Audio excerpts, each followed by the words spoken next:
हम लोग कार्यक्रम आरंभ करने से पहले 2 मिनट भगवान को स्मरण करना चाहेंगे। तो भगवान के नाम का कीर्तन करेंगे, उसके बाद में फिर आज के इस कार्यक्रम की शुरुआत करेंगे। हरे कृष्ण। जय राधा माधव कुंज बिहारी,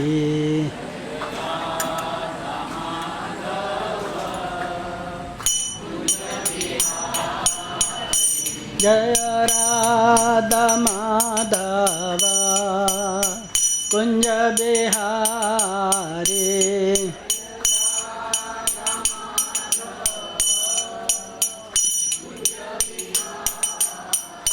जय गोपी जन बल्लभ गिरिवरधारी,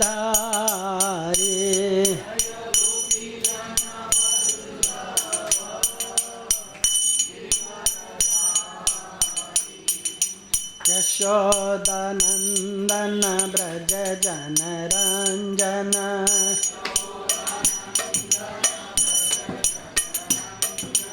यशोदानंदन ब्रज जनरंजन,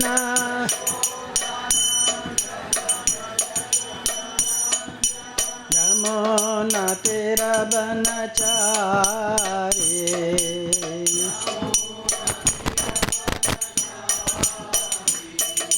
जय राधा माधव कुंज बिहारी,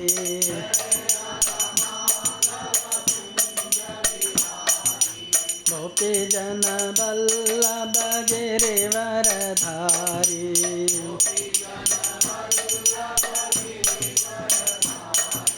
यशोदानंदन ब्रज जनरंजन,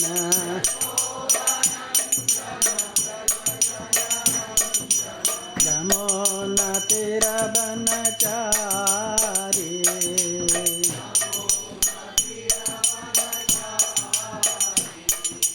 जय राधा माधव कुंज बिहारी,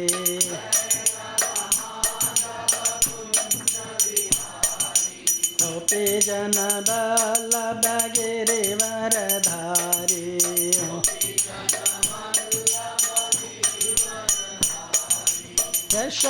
यशोदानंदन ब्रज जनरंजन,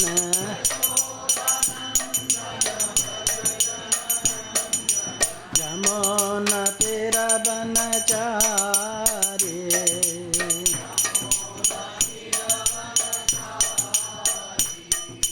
जय प्रभुपाद जय प्रभुपाद प्रभुपाद जय प्रभुपाद, जय श्रील प्रभुपाद,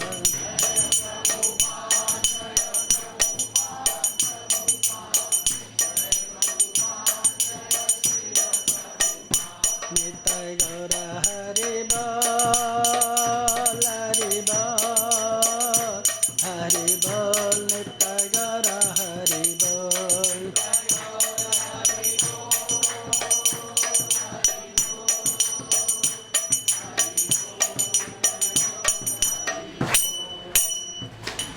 जाओ विष्णुपाद परमहंस परिव्राजकाचार्य अष्टोत्र शतश्री श्रीमद् डिवाइन ग्रेस ऐसी भक्ति वेदांत स्वामी शील प्रभुपाद की जय, अनंत कोटि वैष्णव वृंद की जय, महामाचार्य शिल हरिदास ठाकुर की जय, सच्चिदानंद भक्ति विनोद ठाकुर जी महाराज शिल प्रभुपाद की जय।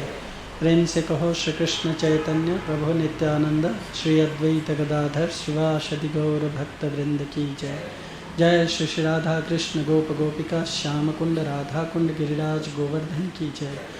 ब्रजभूमि वृंदावन धाम की जय, मथुरा धाम की जय, नवदीप मायापुर धाम की जय, पुरुषोत्तम क्षेत्र जगन्नाथ नगरी धाम की जय, अयोध्या नगरी धाम की जय, द्वारका नगरी धाम की जय, कृष्ण बलराम की जय, सीताराम लक्ष्मण हनुमान की जय, गौर निताय की जय, गंगा माई की जय, यमुना माई की जय, भक्ति देवी की जय, तुलसी महारानी की जय, कलियुग पावन हरिनाम संकीर्तन प्रभु की जय, अनंत कोटि वैष्णव वृंद की जय, समवेत भक्त वृंद की जय, समवेत भक्त वृंद की जय, समवेत भक्त वृंद की जय।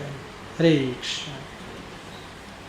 भगवद गीता पर आधारित कुछ विषयों पर चर्चा करेंगे।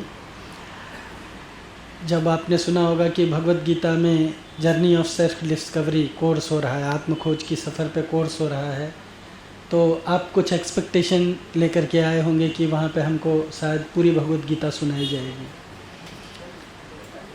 भगवद गीता में 18 अध्याय हैं, तो शायद हमको पूरे 18 अध्याय एक एक करके समझाए जाएंगे। पर मैं आपके सामने क्लैरिफाई करना चाहता हूँ कि भगवद गीता में 18 अध्याय हैं, उस पर हम लोग सिलसिलेवार चर्चा नहीं करने वाले हैं। भगवद गीता में 700 श्लोक है, जिसमें हम प्रत्येक श्लोक पे सिलसिलेवार चर्चा नहीं करने वाले हैं। हम लोग भगवद गीता पर आधारित कुछ प्रमुख विषय जो भगवद गीता के ज्ञान को समझने के लिए फाउंडेशन है, उसके आधारशिला है, उन मुख्य विषयों पे थोड़े विचार विमर्श करके उसको समझने का प्रयास करेंगे, जिससे कि भगवद गीता के बारे में और अधिक जानकारी प्राप्त करने की हमारी अभिरुचि या उत्सुकता जो है वो जागृत हो। हमारा यही प्रयास है कि इस कम्युनिकेशन के द्वारा आप लोगों के अंदर एक भगवद गीता के प्रति एक ऐसी उत्सुकता जागृत करूं, जिससे कि आप विचार करने लगो कि भगवद गीता के ज्ञान को हमें समझना चाहिए। एक्चुअली भगवद गीता का जो ये प्रेजेंटेशन किया जा रहा है,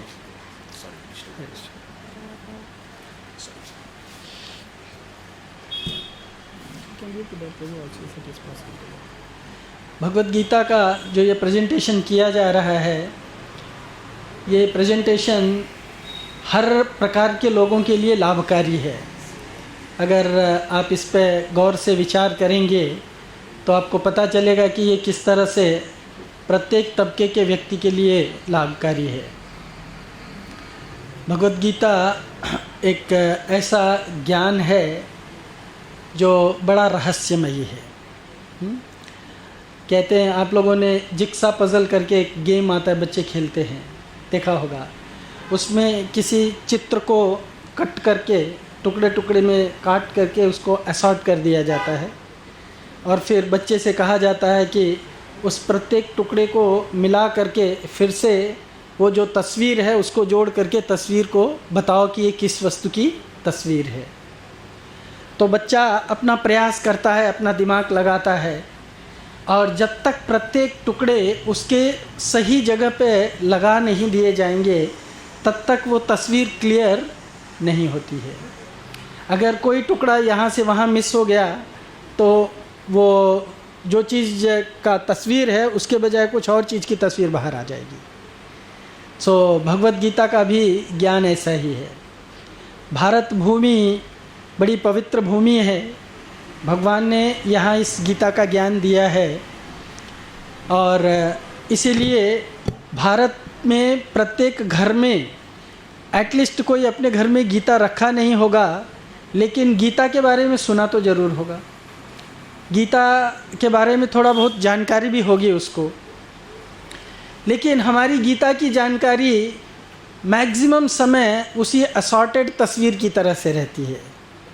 क्यों? क्योंकि भगवद गीता को हम थोड़ा यहाँ से जानते हैं, थोड़ा वहाँ से जानते हैं, थोड़ा वहाँ से जानते हैं, पर उसको उस टुकड़े को सही जगह पे रख ना पाने के कारण हम उसके मुख्य टीचिंग्स या उसकी जो प्रमुख शिक्षा है उस शिक्षा से परे कुछ और ही समझने लग जाते हैं।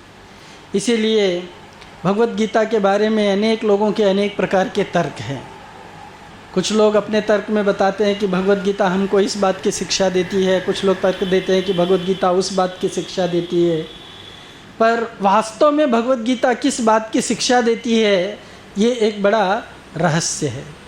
जिस व्यक्ति ने तस्वीर बनाई है, यानी भगवद गीता जिन्होंने प्रेजेंट किया है, और जिन्होंने प्रेजेंट करके उस व्यक्ति को सर्टिफाई किया कि हाँ इस व्यक्ति ने भगवद गीता समझ लिया है, तो प्रेजेंट करने वाले के मंतव्य को और समझने वाले के मंतव्य को अगर हम उसी तरह से हमारे मंतव्य को मैच कर पाएंगे, तभी हम भगवत गीता के वास्तविक ज्ञान को समझ सकेंगे, तभी हम उसका अच्छी तरह से साक्षात्कार कर सकते हैं।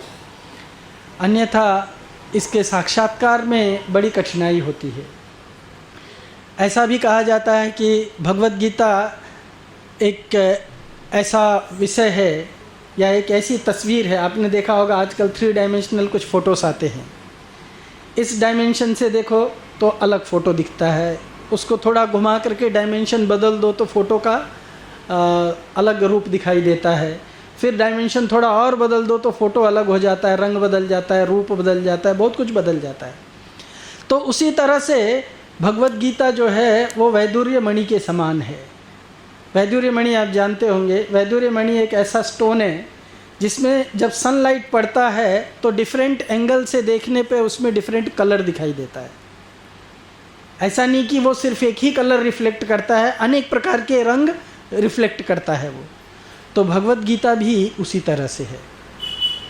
कुछ लोगों का भगवत गीता का ज्ञान पूरा होता है, जो भगवान बताना चाहते हैं और जैसा अर्जुन ने समझा उस प्रकार का, या कुछ लोगों का भगवत गीता का ज्ञान किसी और तरह का होता है। तो ऐसा नहीं कि भगवत गीता वो ज्ञान को प्रेजेंट नहीं करती है, भगवत गीता उस ज्ञान को भी प्रेजेंट करती है, उसको भी सपोर्ट करती है, पर वो मुख्य ज्ञान नहीं है। इट्स अ सब्सिडरी, वो सब्सिडरी नॉलेज है। इसीलिए भगवत गीता के मुख्य तात्पर्य को हम समझ सकें तो हम लोगों का समाज में प्रयास रहता है ये गीता कोर्स के द्वारा लोगों के मन में भगवत गीता जानने और समझने के प्रति उत्सुकता जाहिर करें। आप में से बहुत सारे लोग जानते होंगे कि ये भगवत गीता क्यों सुनाई गई। कुछ लोग वॉलेंटियर करना चाहेंगे ये बताने के लिए कि भगवत गीता क्यों सुनाई गई। यस यस माता जी।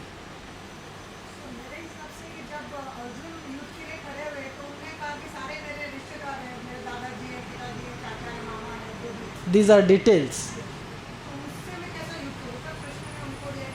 हाँ, ये सब डिटेल कहलाता है, पर मुख्य निचोड़ क्या है?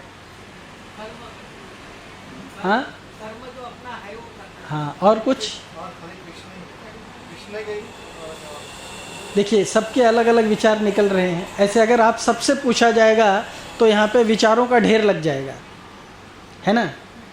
और ऐसा नहीं है कि आप जो बता रहे हैं वो गलत है, पर ऐसा भी नहीं है कि वो 100% परफेक्ट है। तो इसीलिए 100% परफेक्ट क्या है, वो भगवत गीता को जो जानने वाले हैं, ज्ञानिना तत्वदर्शिना, जो हमारे आचार्यगण हैं जिन्होंने भगवत गीता को यथारूप में समझा है, वो लोग उसके बारे में अच्छी तरह से समझा सकते हैं। और उनका मंतव्य ये है कि अर्जुन जो है अपने कर्म के समय में जब उसको कर्म करने का अवसर उपस्थित हुआ तो उस समय वो भ्रमित हो गया, जैसे कि माता जी ने बताया, that is the detail how he became distracted. कैसे वो डिस्ट्रैक्ट हो गया। लेकिन मुख्य कारण क्या था? अर्जुन को ज्ञान की कमी थी। अज्ञान से उसका मन जो है, मनस्थिति जो है वो आवृत्त हो गया था और वो अपने आप को न समझ सका, अपने स्वधर्म को न समझ सका। वो स्वयं अपने इच्छा अपने आप से कहता है, धर्म सम्मूढ़ चेता, मैं अपने धर्म के बारे में पूरी तरह से भ्रमित हो गया हूँ, तो मुझे क्या करना चाहिए। क्यों भ्रमित हो गया हूँ? कार्पण्य दोष, कृपणता का एक दोष मेरे अंदर प्रविष्ट हो गया है। तो भगवान से निवेदन करता है कि मेरी इस बीमारी को आप निदान कीजिए, इस बीमारी को दूर कीजिए। और भगवान उसको ये नहीं समझाते हैं कि नहीं नहीं तुम लड़ो, लड़ना चाहिए तुमको, क्यों भाग रहे हो डर करके, तुम्हारे साथ मैं हूँ, इत्यादि इत्यादि। भगवान उसको जैसे एक डॉक्टर किसी बीमारी व्यक्ति को जब बीमारी के लक्षण सुनता है उससे कि इसको ये प्रॉब्लम है, ये प्रॉब्लम है, तो उसका डायग्नोसिस स्टार्ट हो जाता है ना।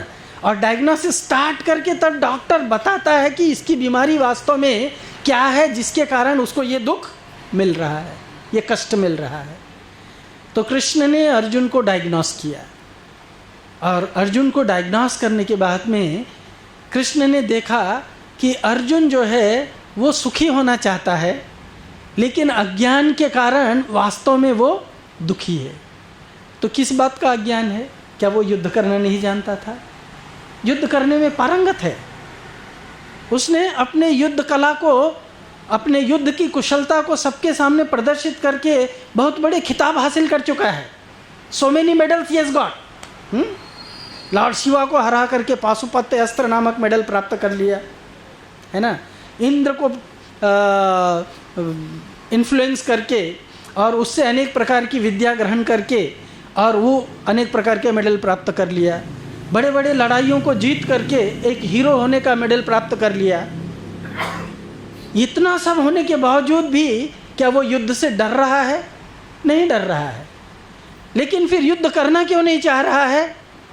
क्यों? क्योंकि भ्रमित है। भ्रमित किस लिए है?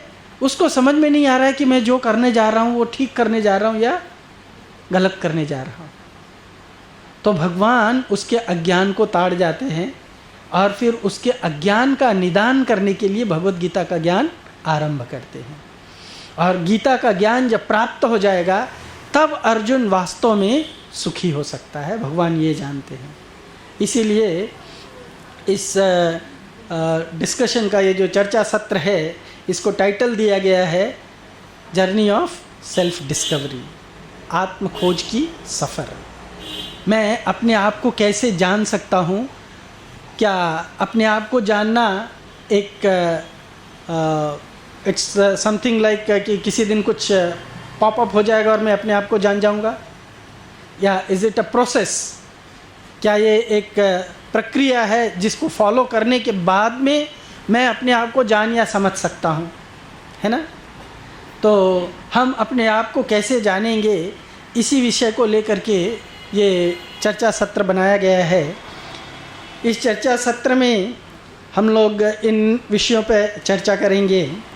आज के सत्र में हम लोग विशेष करके इंट्रोडक्शन की चर्चा करेंगे, जिसमें जीव जो है वो वास्तव में सुख ढूंढ रहा है और वो सुख की खोज कर रहा है। तो वास्तविक सुख क्या है, वो सुख उसे कहाँ उपलब्ध हो सकता है, इसको जानने का प्रयास करेंगे। अगर उसको सुख नहीं मिला है तो उसके सुख न मिलने का कारण क्या है, इस पे हम लोग आज डिस्कस करेंगे। दूसरे सत्र में हम लोग जानने की कोशिश करेंगे क्या वास्तव में भगवान हैं या नहीं हैं। अगर जीव सुखी नहीं है और उसको सुख देने वाला कौन है, सुख न देने वाला कौन है, इज़ देयर एनी कंट्रोलर, या व्यक्ति स्वयं अपने आप का कंट्रोलर है? तो हर व्यक्ति अगर खुद ही कंट्रोलर है तो वो अपने लिए सुख क्यों नहीं प्राप्त कर पाता है? इसका मतलब कोई और कंट्रोलर है। तो वो कंट्रोलर कौन है? हाँ, उसके बारे में जानने की कोशिश करेंगे। और तीसरे सत्र में हम लोग ये जानने की कोशिश करेंगे कि वास्तव में भगवान एक हैं या अनेक हैं। चौथे सत्र में हम आत्मा के ज्ञान को जानने की कोशिश करेंगे कि मैं वास्तव में कौन हूँ। पांचवें सत्र में हम लोग कर्म के विज्ञान को जानने की कोशिश करेंगे। इसका शीर्षक जो है एक बुक के आधार पर लगाया गया है और उस बुक के आधार पर इस शीर्षक को हम समझने की कोशिश करेंगे कि किस तरह से कर्म का विज्ञान जो है वो जीव को जानना बड़ा महत्वपूर्ण है। और अंतिम सत्र में हम लोग भगवत गीता को अपने व्यवहारिक जीवन में किस तरह से प्रयोग में ला सकते हैं, क्या ये प्रैक्टिकल है या इम्प्रैक्टिकल है, तो इसको हम लोग समझने की कोशिश करेंगे। सत्र एक में आज हम लोग ये जो सुख की खोज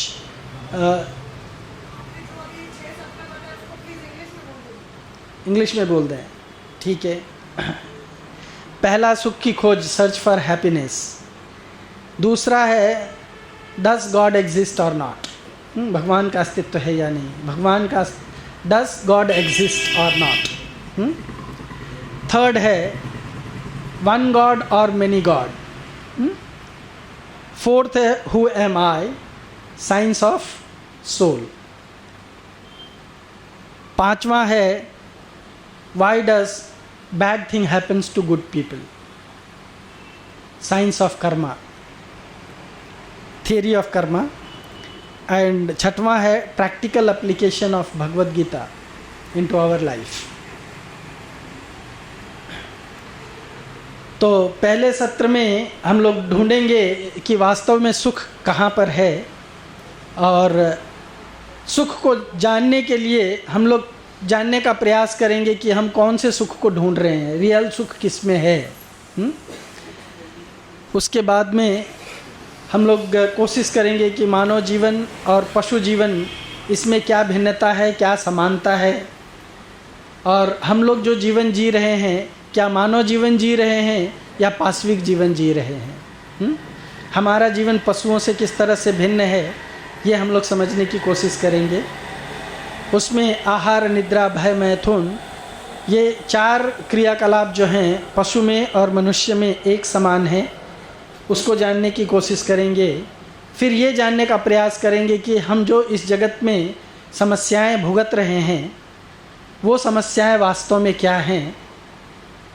समस्याएं 2 प्रकार की होती हैं, एक होता है रियल प्रॉब्लम और एक होता है relative problem, absolute problem and relative problem. तो एब्सोल्यूट प्रॉब्लम क्या होता है, रिलेटिव प्रॉब्लम क्या होता है, उनके समझने के प्रयास में हम लोग 3 चीज़ों पे डिस्कस करेंगे, 3 लक्षणों पे, कि असली समस्या जो है वो सबके लिए समान है, इट्स कॉमन फॉर एवरीबडी, चाहे वो कोई भी हो, किसी भी तबके का व्यक्ति हो, but it is common for everybody and nobody wants it, कोई नहीं चाहता है, पर इससे कोई बच भी नहीं सकता है, नोबडी कैन एस्केप इट। सो इसके बारे में हम लोग चर्चा करेंगे।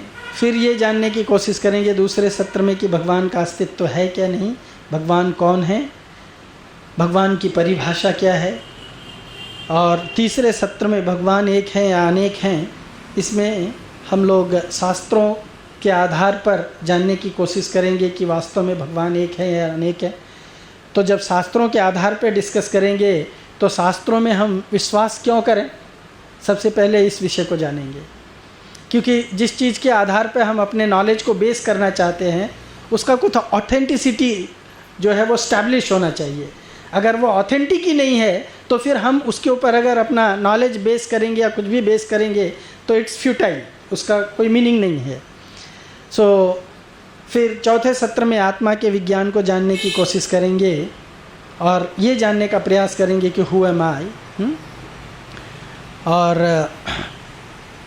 क्या मैं ये नश्वर देह हूँ या इस देह से परे कुछ और हूँ जिसको आत्मा कहते हैं। आत्मा और देह में क्या भिन्नता है, और कोई ऐसा तरीका है क्या जिससे हम जान सकेंगे कि मैं कौन हूँ। तो उस तरीके के बारे में हम लोग थोड़ा डिस्कशन करेंगे। और 5वें सत्र में कर्म के सिद्धांत को डिस्कस करते समय हम लोगों में सबसे बड़ा ये कंप्लेंट रहता है कि मैं तो अच्छा आदमी हूँ लेकिन इस जगत में मेरे साथ बड़ा बुरा हो रहा है ना। ये तो हम सबकी समस्या है, इसीलिए ये टाइटल लिया गया है, कर्म के सिद्धांत को जानने के लिए क्या अच्छे लोगों के साथ बुरा होता है या बुरे लोगों के साथ बुरा होता है, ये जानने का प्रयास करेंगे। चर्चा के बाद में आप खुद ही बताएंगे कि किसके साथ बुरा होता है। यू योरसेल्फ विल से हाँ कि बुरा किसके साथ होता है, अच्छे आदमी के साथ होता है या बुरे आदमी के साथ होता है। क्योंकि हम लोग कर्म के विज्ञान को ठीक से नहीं समझ पाते हैं, इसीलिए हम लोग इस तरह के मन में भ्रांति या धारणा रखते हैं। तो उसको जानने की कोशिश करेंगे हम लोग, एंड देन प्रैक्टिकल एप्लीकेशन।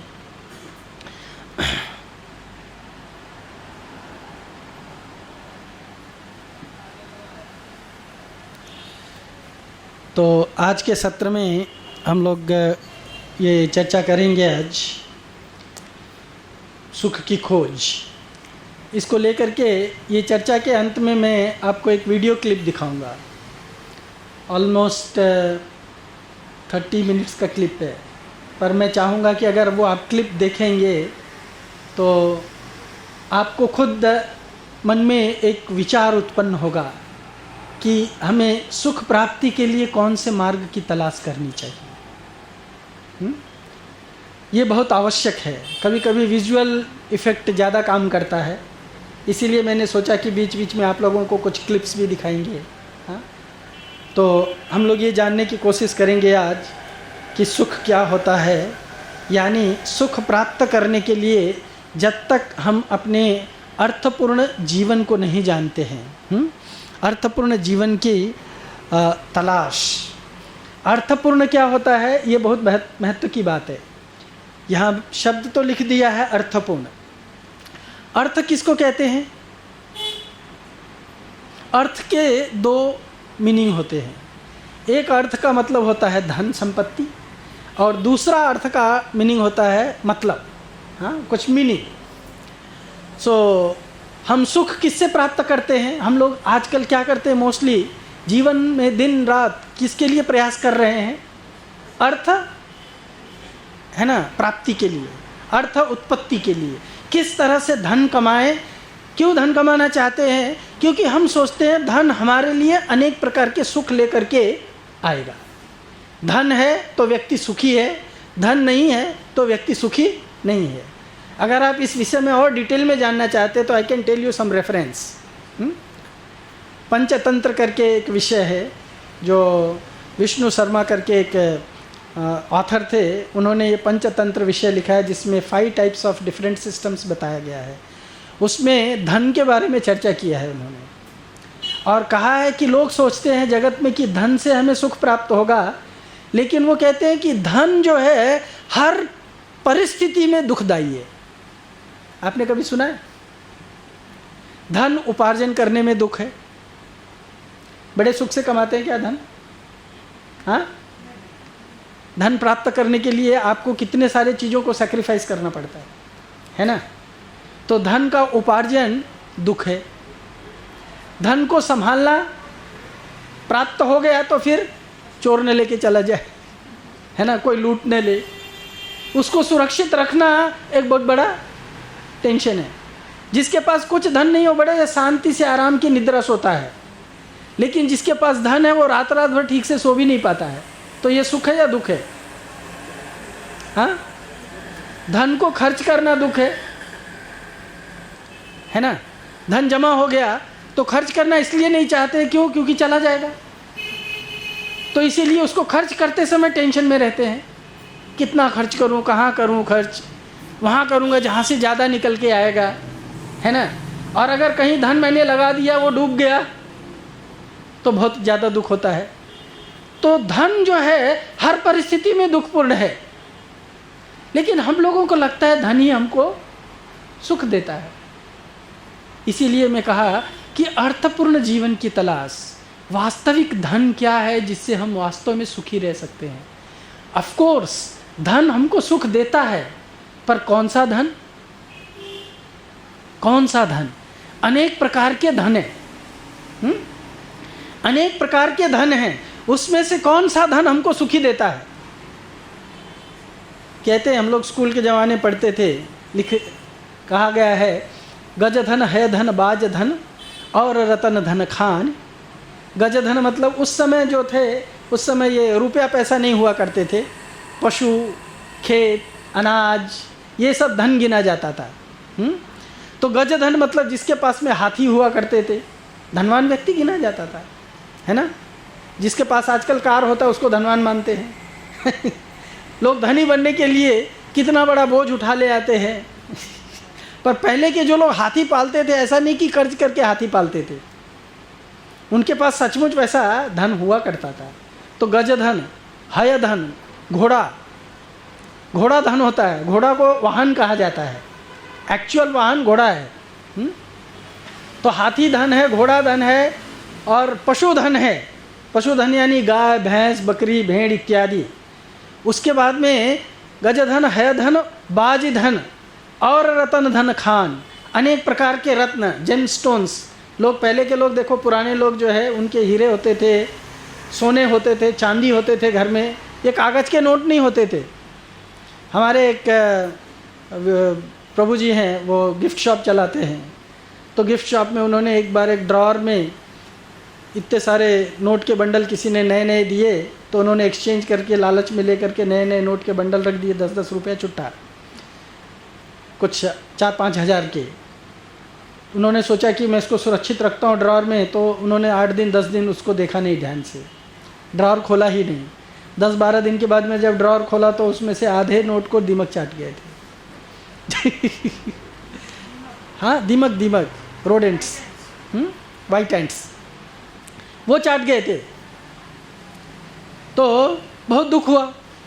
तो आजकल हम अगर ये नोट भी रखते हैं, कागज़ के नोट, उसका कोई वैल्यू नहीं है।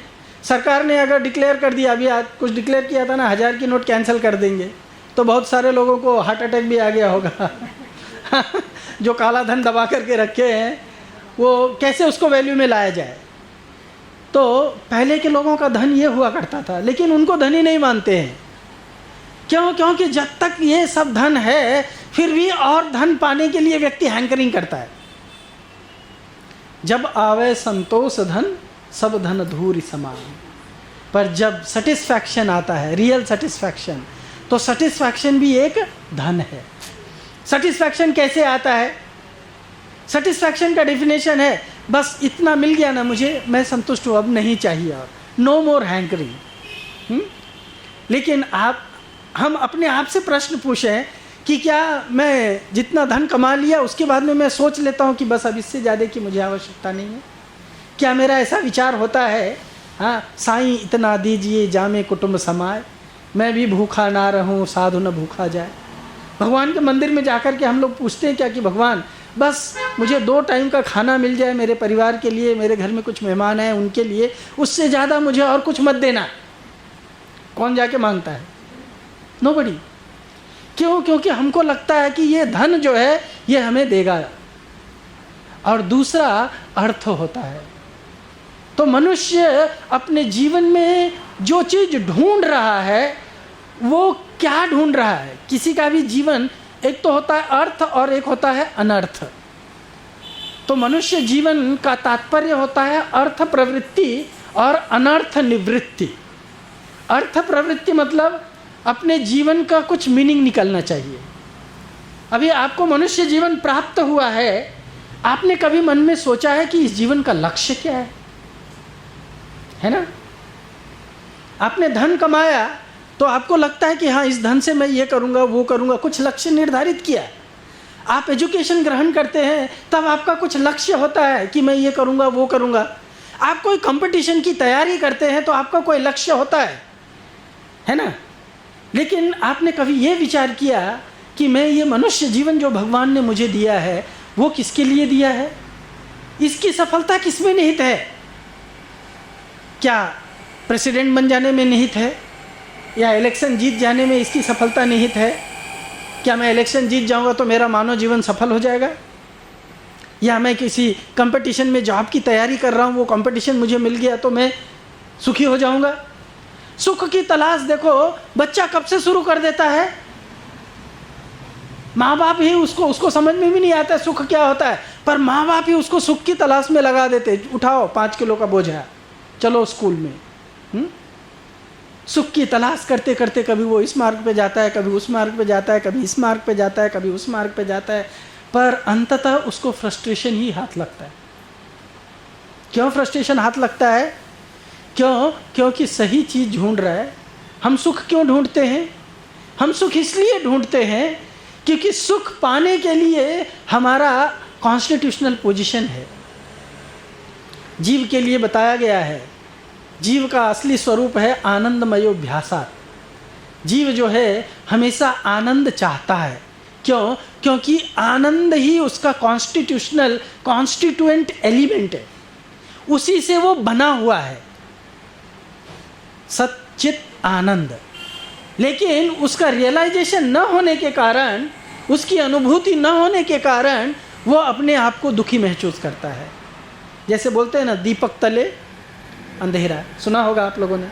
दीपक जो है बाहर की दुनिया में काफ़ी उजाला फैलाने का प्रयास करता है, पर उसके अपने खुद का जहाँ बैठा हुआ है वहाँ का अंधकार वो दूर करने में असमर्थ है। उसी तरह से हम लोग अपने आप को गलत तरीके से सोचते हैं कि मैं ये शरीर हूँ, और ये सोच करके हम अपने आप को बाह्य जगत से कनेक्ट करने के भरपूर प्रयास करते रहते हैं और सोचते हैं कि बाह्य जगत से कनेक्ट होने पर मुझे मेरी इच्छित आवश्यकता जो है, सुख की वांछा जो है वो प्राप्त हो जाएगी। पर हम भूल जाते हैं कि बाह्य से कनेक्शन से हमारा कोई लेना देना नहीं है। हम लोग भगवद गीता 5वां अध्याय यहाँ पे डिस्कस कर सकते हैं। उसमें भगवान अर्जुन से कहते हैं कि अर्जुन, व्यक्ति को बाह्य आसक्ति से मुक्त होना चाहिए, अनासक्त होना चाहिए। उसको क्या करना चाहिए? उसको इस बाह्य जगत से हर प्रकार से अनासक्त होकर के और भगवान से कनेक्ट होना चाहिए, क्योंकि भगवान से कनेक्ट होने में ही उसको वास्तविक सुख है। क्यों? क्योंकि वो भगवान का शाश्वत अंश है। जब वो अपने अंश से कनेक्ट होगा तभी उसको सुख प्राप्त होगा। तो इस विषय को जानना बड़ा महत्वपूर्ण है। इसीलिए हम लोग इसको अर्थपूर्ण मनुष्य जीवन के अर्थ को जानने की कोशिश करेंगे कि मनुष्य जीवन का लक्ष्य क्या है। क्या मनुष्य जीवन का लक्ष्य अन्य पशु पक्षियों की तरह से ही है? तो हम और उन पशु पक्षियों में भिन्नता क्या है? केवल शारीरिक भिन्नता है? शारीरिक भिन्नता तो अनेक चीज़ों में देखी जाती है, पर उनके एक्टिविटीज़ में एकता है।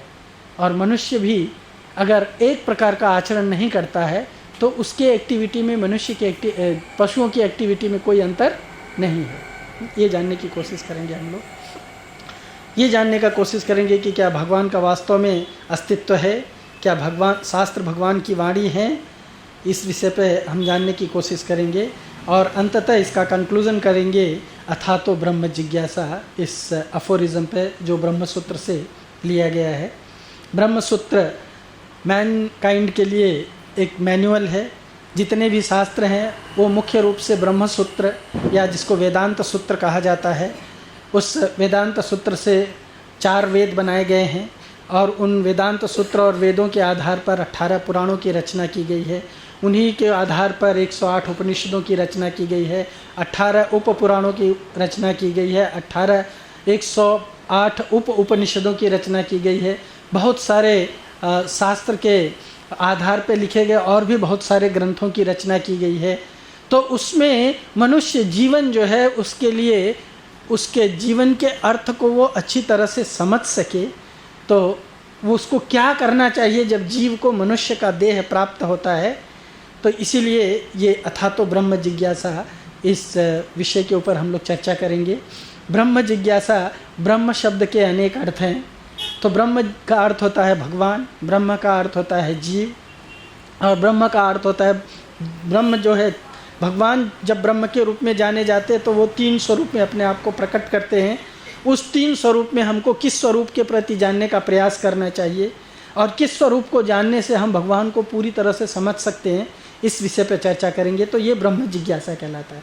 तो भगवान के बारे में जानेंगे और आत्मा के बारे में, यानी हम अपने बारे में जानने की कोशिश करेंगे।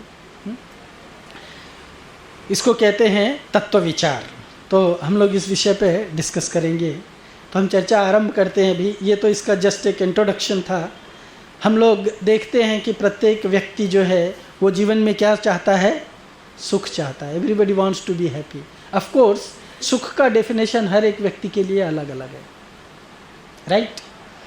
इसीलिए कुछ सापेक्षिक सुख होता है और कुछ एब्सोल्यूट सुख होता है। मतलब क्या कहते हैं उसको, शाश्वत सुख होता है जो कभी बदलता नहीं है। Irrespective of time, place and circumstance, it doesn't change. लेकिन जो सापेक्षिक सुख होता है, जो रिलेटिव सुख होता है, वो टाइम, प्लेस और सर्कमस्टेंस व्यक्ति व्यक्ति के अनुसार बदलता है। इसीलिए आप लोगों ने कहावत सुनी होगी, 1 man's food is another man's poison, है ना? एक व्यक्ति के लिए जो अच्छा लगता है दूसरे को वो अच्छा नहीं लगता है। तो इसीलिए ये रिलेटिविटी के सिद्धांत पर आधारित है। तो हम किस सुख की खोज कर रहे हैं? रिलेटिव सुख की खोज कर रहे हैं या सापेक्षिक सुख की खोज कर रहे हैं या शाश्वत सुख की खोज कर रहे हैं? ये जानने के प्रयास करेंगे। हमको वास्तव में किस सुख की खोज करनी चाहिए, कौन से प्रकार के सुख का क्या लक्षण है, उसको जानना चाहिए। तो हम लोग इसके बारे में आज चर्चा करेंगे। देखिए, इसीलिए हम लोग पढ़ाई करते हैं, इसीलिए हम लोग शादियां करते हैं, इसीलिए हम लोग नौकरी में जाते हैं, नौकरी स्वीकार करते हैं, वैभव संपन्न घर बनाते हैं, फास्ट गति से चलने वाले कार खरीदते हैं, सुपर फास्ट ट्रेनों में सवारी करते हैं और जंबो जेट हवाई जहाज़ में उड़ते हैं, पार्टीज मनाते हैं, है ना? सब पार्टी सब किसके लिए देते हैं? सुख के लिए। कभी डांस पार्टी हो गया, कभी बियर पार्टी हो गया, कभी और पार्टी हो गया, कभी दिस पार्टी, कभी दैट पार्टी। हर एक व्यक्ति जो है इस तरह के सुख में लगा रहता है। कभी कभी हम लोग रिसॉर्ट्स में घूमने जाते हैं, किसके लिए? सुख मिलेगा, उसके लिए जितना भी पैसा लगे देने को भी तैयार रहते हैं। हाँ, और फिर वास्तुकला की नई नई कलाकृतियाँ भी बनाते हैं, किसके लिए? डिज़ाइन, सब डिफरेंट डिज़ाइन किसके लिए बनाया जाता है? सुख प्राप्त करने के लिए, है ना। शाहजहाँ ने ताजमहल किसके लिए बनाया? एक मुर्दा को गाड़ने के लिए, है ना। ताजमहल किसके लिए बनाया बताइए? हाँ, संगमरमर के पत्थर ला करके एक मुर्दा को ही तो गाड़ा, पर वो मुर्दा को गाड़ने के लिए उसने वो जो महल बनाया उसमें उसको सुख मिल रहा था, इसलिए बनाया। तो हम लोग जो कुछ भी करते हैं किसके लिए? वो ये नहीं सोच के बनाया कि मैं इसको जगत का 8वां अजूबा बना रहा हूँ, है ना, 1 ऑफ द 8 आश्चर्य। मैं इसको 8 आश्चर्य में से एक आश्चर्य नहीं बना रहा हूँ। वो क्या सोच के बनाया? मेरी पत्नी जो है मुझे बहुत प्रिय थी, उसकी याद में मैं ये महल खड़ा करूँगा। तो ऐसे बहुत सारे लोग हैं अपने अपने प्रियजनों की याद में बहुत कुछ खड़ा करते हैं, है ना, जिसकी जैसी कैपेसिटी है। तो हर एक को कुछ ना कुछ प्रिय है। उसी तरह से हम अपने लिए जो अच्छा लगता है नई नई कलाकृतियाँ बनाते हैं, गगनचुंबी इमारत बनाते हैं, उसमें रहने जाते हैं। भूल जाते हैं कि जितना ही ऊपर रहेंगे उतना ही ज़्यादा हमको कार्बन इनहेल करना पड़ता है है ना। जो जितना ऊपर रहता है उसको ऑक्सीजन या जो है वो कार्बन ज़्यादा खींचना पड़ता है, पर सोचते नहीं जगत को दिखाने के लिए मैं बहुत ऊपर रहता हूँ, बड़े महल में रहता हूँ। हथेली में छोटे छोटे कंप्यूटर्स आजकल तो आ गए हैं ना। हाँ, छोटे छोटे कंप्यूटर्स खरीद लेते हैं, फिर सूचना और प्रौद्योगिकी की नई नई उपलब्धियां हासिल कर रहे हैं हम लोग। किसके लिए? 1 मिनट में समाचार आ जाना चाहिए। बोलते हैं ना, किसी ने कुछ बोल दिया, अभी वो बेचारा कंट्रोल करने की कोशिश करे उसके पहले वो वायरल हो जाता है। It reaches to many many people. और वो व्यक्ति जो है गलती से भी कुछ निकल गया तो उसके ऊपर उसका साख डिपेंड करता है, उसकी इज्जत बेइज्जत उस पर डिपेंड करती है। कुछ लोग जो है उसका छीछा लेदर कर देते हैं, कुछ लोग उसकी बड़ाई कर देते हैं। हाँ, तो हम लोग ये सारी उपलब्धियां हासिल कर रहे हैं, नए नए टेक्नोलॉजी डेवलप कर रहे हैं। कितने लोग जो है इस विज्ञान और प्रौद्योगिकी इसमें नॉलेज प्राप्त करने के लिए कितना रिसर्च किया जाता है। आप जानते हैं गवर्नमेंट ने एक नया डिपार्टमेंट ही खोल रखा है, उसको कहते हैं CSIR। Many of you must have heard about that. CSIR क्या है? वो रिसर्च ऑर्गेनाइजेशन है। उसमें गवर्नमेंट हर साल करोड़ों रुपए इन्वेस्ट करती है और रिसर्च स्कॉलर्स को ग्रांट्स देती है, जिससे कि वो लोग रिसर्च करके और कुछ कुछ चीज़ें जो है उनको प्रेजेंट करते हैं। गवर्नमेंट जो है उनको साइंस एंड टेक्नोलॉजी में ये चीज़ कैसे बनाया जाएगा, वो चीज़ कैसे बनाया जाएगा। हम वहाँ पे थे तो बहुत सारे प्रोफेसर्स को भी जानते थे, कुछ प्रोफेसर के साथ में काम भी कर चुके थे। प्रोफेसर्स जो नई चीज़ें मार्केट में आती है उसको ख़रीद के लाते हैं, चाहे कितनी भी कीमती हो, उसको तोड़ डालते हैं, फिर उसको रिसर्च करते हैं ये चीज़ इसमें कैसे बनी है, उसको पोस्टमार्टम कर डालते हैं पूरी तरह से। फिर उसके बेसिस पे वो सोचते हैं कि इस डिज़ाइन को इसी काम को करने के लिए हम इसको और एक कैसा बनाएंगे। जैसे अभी तो बहुत कॉमन हो गया है, लेकिन उस समय इतना कॉमन नहीं था, आज से 6-7 साल पहले की बात है। तो एक प्रोफेसर ने एक प्रोजेक्टर डेवलप किया था। उस प्रोजेक्टर के लिए अलग से कंप्यूटर इंटरफेस करने की ज़रूरत नहीं है, उसको कीऑन बोलते थे। उसका प्रोडक्ट का नाम दिया था कीऑन। उसमें सिर्फ आप अपना डेटा जो है एक पेन ड्राइव में ले करके या एक CD में ले करके, उस समय पेन ड्राइव ही इतना ज़्यादा प्रचलित नहीं था, तो एक CD में आप अपना डेटा ले करके और उसमें सिर्फ डाल दीजिए, तो आप सिर्फ एक प्रोजेक्टर से ही आप सारा प्रेजेंटेशन कर सकते हैं, आपको कंप्यूटर की ज़रूरत नहीं है। तो उस समय वो बहुत फेमस हो गया था, लोग उस चीज़ को, प्रोडक्ट को ख़रीदने के लिए लाखों रुपए दे रहे थे। आज उसका कोई वैल्यू नहीं है। आजकल इतने छोटे छोटे प्रोजेक्टर आ गए जो आप अपने मुट्ठी में रख सकते हो, आप अपनी जेब में रख सकते हो और कहीं भी जा कर के उसको प्रोजेक्ट करके दिखा सकते हो। इतना बड़ा लेकर के घूमने की भी ज़रूरत नहीं है। तो ये सब किसके लिए? So that I become happy. पाश्चात्य देश विकास के शिखर तक पहुंच गए हैं और हमारे देश में भी कुछ लोग क्लेम करते हैं कि हमने हमारे राज्य को बड़ा ज़्यादा विकसित कर दिया है ना ऐसे भी क्लेम करते हैं, पर in comparison to America, Britain, हमने अभी तक इतना प्रयास नहीं कर पाए हैं। तो पाश्चात्य देश जो इतने विकास के शिखर पर पहुंच गए हैं, इन सभी उपलब्धियों और विकास योजनाओं के बावजूद भी वहाँ भी जो लोग हैं वो सब लोग क्या हैं? असंतुष्ट हैं। और असंतुष्टि का प्रमाण क्या है? असंतुष्टि के अनेक प्रमाण देख सकते हैं। हमेशा एजिटेशन होता रहता है, कभी इनको ये करो। थोड़े दिन पहले अभी देखो 2 पार्टी अमेरिका में, इस तरह का कंडीशन अमेरिका में आ गया था कि अमेरिका जो है वो पूरा उसका इकोनॉमी फुल्ली कोलैप्स होने वाली थी। क्यों? क्योंकि अपोजिट पार्टी का जो है वो बिल पास नहीं कर रहे थे। He was just opposing that bill. तो ये लोगों की हालत ख़राब हो गई थी, बहुत सारा शटडाउन आ गया था अमेरिका में। गवर्नमेंट के जितने भी इंस्टॉलेशंस थे उसमें मैक्सिमम लोगों को घर पे बिठा दिया गया था। तो ऐसे बहुत सारी चीज़ें हैं, व्यक्ति असंतुष्ट है इतना सब डेवलपमेंट होने के बाद में। इंडिया में भी आप सोचिए, इतना सारा डेवलपमेंट आ गया है, हर चीज़ हमारे फिंगर टिप्स के ऊपर आ गई है। Are we happy? हम अपने आप से प्रश्न करें, सब कुछ हमारे फिंगर टिप पे आ गया, उसके बावजूद भी हम प्रसन्न नहीं हैं। कारण उसी तरह से हम दुखों से परेशान हैं। इतना मेडिकल साइंस डेवलप कर गया, सब कुछ डेवलप कर गया, क्या जन्म मृत्यु जरा व्याधि से हम मुक्ति पा गए? क्या आज गर्भ में बच्चे नहीं मरते हैं? क्या बच्चे पैदा होने के 4 महीने के बाद में नहीं मरते हैं? क्या 4 साल के बाद में बच्चे नहीं मरते हैं? क्या 40 साल में कोई नहीं मरता है? हमने मौत को कहाँ पे रोक लगा पाई है? क्या कोई बीमार नहीं होता है? उल्टा नई नई बीमारियाँ आ रही हैं, ऐसे लाइलाज बीमारियाँ आ रही हैं जिनका इलाज कर पाना इवन साइंस टेक्नोलॉजी के लिए डिफ़िकल्ट है। अभी एक प्लेन गायब हो गया था, हाँ, उसको आज तक ढूंढ नहीं पाए वो लोग। इतना साइंस एंड टेक्नोलॉजी डेवलप होने के बावजूद भी दुखी हैं बेचारे। हमारा प्लेन गया कहाँ पे? कौन हाईजैक कर लिया उसको? कौन निगल गया उसको? इतनी बड़ी प्लेन गायब। सो हम दुखों से परेशान हैं, तनावग्रस्त हैं, टेंशन, चिंता के बोझ तले दबे हुए हैं और सबसे अधिक अप्रसन्न रहते हैं। भागवत में कहा भी गया है कि कलयुग में मनुष्य जो है ये सभी लक्षणों से ग्रसित रहेगा। मंद सुमंद मतयो मंद भाग्य ही उपादृतः। कलयुग में व्यक्ति की बुद्धि कम होगी। बुद्धि कम है इसीलिए वो दूसरों चीज़ों पे ज़्यादा डिपेंडेंट रहता है। याद करने के लिए उसको कंप्यूटर चाहिए। अभी मैं भी अगर ये कंप्यूटर देख करके नहीं कुछ बोलूँ तो आपके सामने बोलने के लिए असमर्थ हूँ। मुझे ये स्मरण करने के लिए कुछ पॉइंट्स दिखना चाहिए, हाँ, नोट्स होना चाहिए लिखा हुआ, जिसको देख करके हम कुछ अपने आप को प्रेजेंट कर सकते हैं। हाँ, तो हमारा माइंड इतना काम नहीं करता है। पहले के लोग श्रुतिधर हुआ करते थे, अनेक बार रिपीटेशन की ज़रूरत नहीं पड़ती थी, एक बार सुन लिया जीवन भर उनको याद रहता था। पहले के लोगों की फोटोग्राफिक मेमोरी हुआ करती थी। मैं एक व्यक्ति को जानता हूँ जिसकी फोटोग्राफिक मेमोरी थी और वो थे विवेकानंद जी।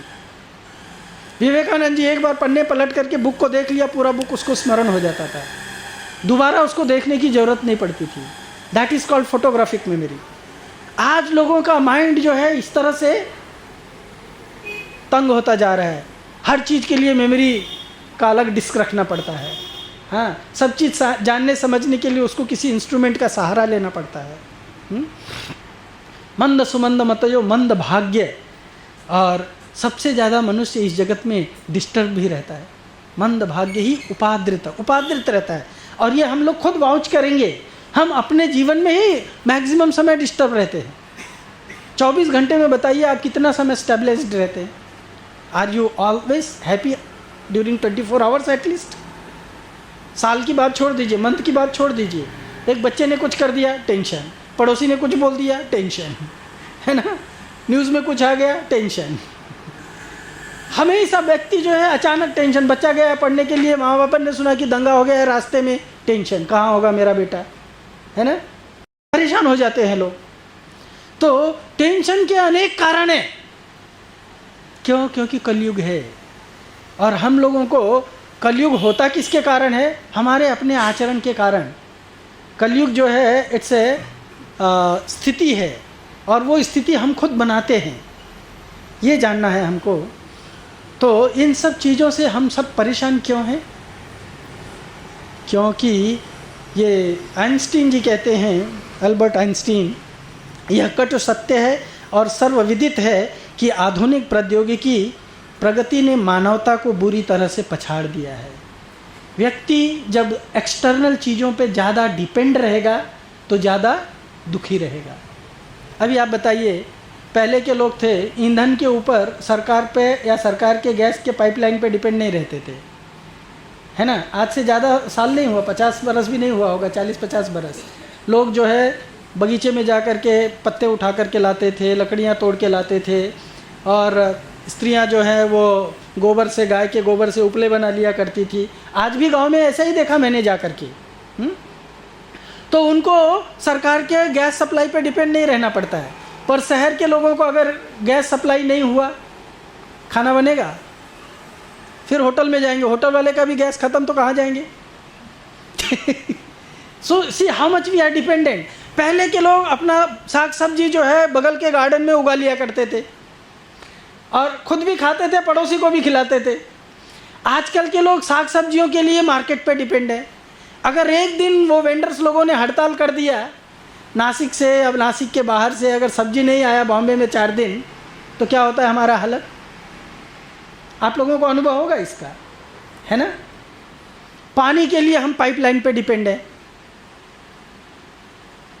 मेट्रो का काम चल रहा है दिल्ली में, और मेट्रो के ब्रिज बनाने के लिए वो लोग कुछ पिलर खोद रहे थे। पिलर खोदते समय वो MSEB का एक जो पाइप रहता है, पानी का पाइप सप्लाई का, वो पाइप टूट गया। तो उस एरिया के लिए 24 घंटे के लिए पानी सप्लाई बंद। अभी लोग पानी के लिए तड़फ रहे हैं। पहले के लोग पानी के लिए भी नहीं तड़पते थे। हर एक के गांव में, हर एक के गली में कुआं रहता था, है ना। अभी मैं गांव में जाकर के देखा, सरकार ने एक जन के दरवाजे पे पाइप लगा दिया है। वो सरकार आजकल लोगों के गांव में हैंड पाइप लगा के देती है, और उसके बगल में ही एक बहुत बढ़िया सुंदर कुआं बना के भी रखा है। उसको अच्छी तरह से वो सजा के भी रखा है कुएं को। लेकिन जब से नल आ गया तब से लोग कुएं का पानी निकालना बंद कर दिए। कुएं का पानी निकालना बंद कर दिए तो कुएं का पानी स्टिंग करने लगा। पानी एकत्र है ना, निकाला नहीं गया, तो पानी में से, उसमें से बदबू आने लगी। और मैं जब वहाँ पे था तभी एक दिन अचानक वो पंप जो है ख़राब हो गया है। जब पंप ख़राब हो गया तो अभी ग्राउंड से वाटर नहीं आ रहा है, और म्यूनिसिपैलिटी का कोई पाइपलाइन का सप्लाई है नहीं वहाँ पे गांव में। तो फिर से रिसोर्ट की रिस्पे हुए, वो कुएं से पानी निकालने लगे। तो कुएं से जब पानी निकालने लगे तो कुएं का पानी बदबू दे रहा है। कुएं का पानी बदबू दे रहा है। लेकिन अब क्या करें, पानी नहीं आ रहा है तो वो बदबूदार पानी को यूज़ कर रहे हैं। उसी पानी से नहा रहे हैं, उसी पानी से खाना पका रहे हैं, उसी पानी को पी रहे हैं। हाँ, सो हमारा डिपेंडेंस दूसरे के ऊपर जो है वो हमको क्या करता है। इसीलिए आइंस्टीन जानता था कि हम ये साइंस एंड टेक्नोलॉजी जितना डेवलप करेंगे उतना ही हम बाह्य जगत पे डिपेंड हो जाएंगे। बहुत सारे लोग पूछते हैं कि हमारा भारत देश में इतना बढ़िया कल्चर था, इतना ज्ञान था, तो फिर हमारे देश ने साइंस एंड टेक्नोलॉजी डेवलप क्यों नहीं किया। हम लोग पाश्चात्य देशों से क्यों लेकर के आए। हमारे जो विद्वान ऋषि मुनि हुआ करते थे वो जानते थे कि हम इसको जितना ही डेवलप करेंगे उतना ही हम भगवान पे आश्रित होने के बजाय बाह्य जगत पे आश्रित हो जाएंगे। आप जानते हैं लोग नास्तिक क्यों बनते जा रहे हैं। लोग नास्तिक बनने का एक कारण ये भी है कि लोगों को भगवान पर से भरोसा उठता जा रहा है। इसलिए क्योंकि जो चाहिए, पहले हम भगवान को जाके निवेदन करते थे, अभी हम जा कर के दुकान में निवेदन करते हैं। पैसा फेंक, तमाशा दे। पैसा दिया, ले लिया।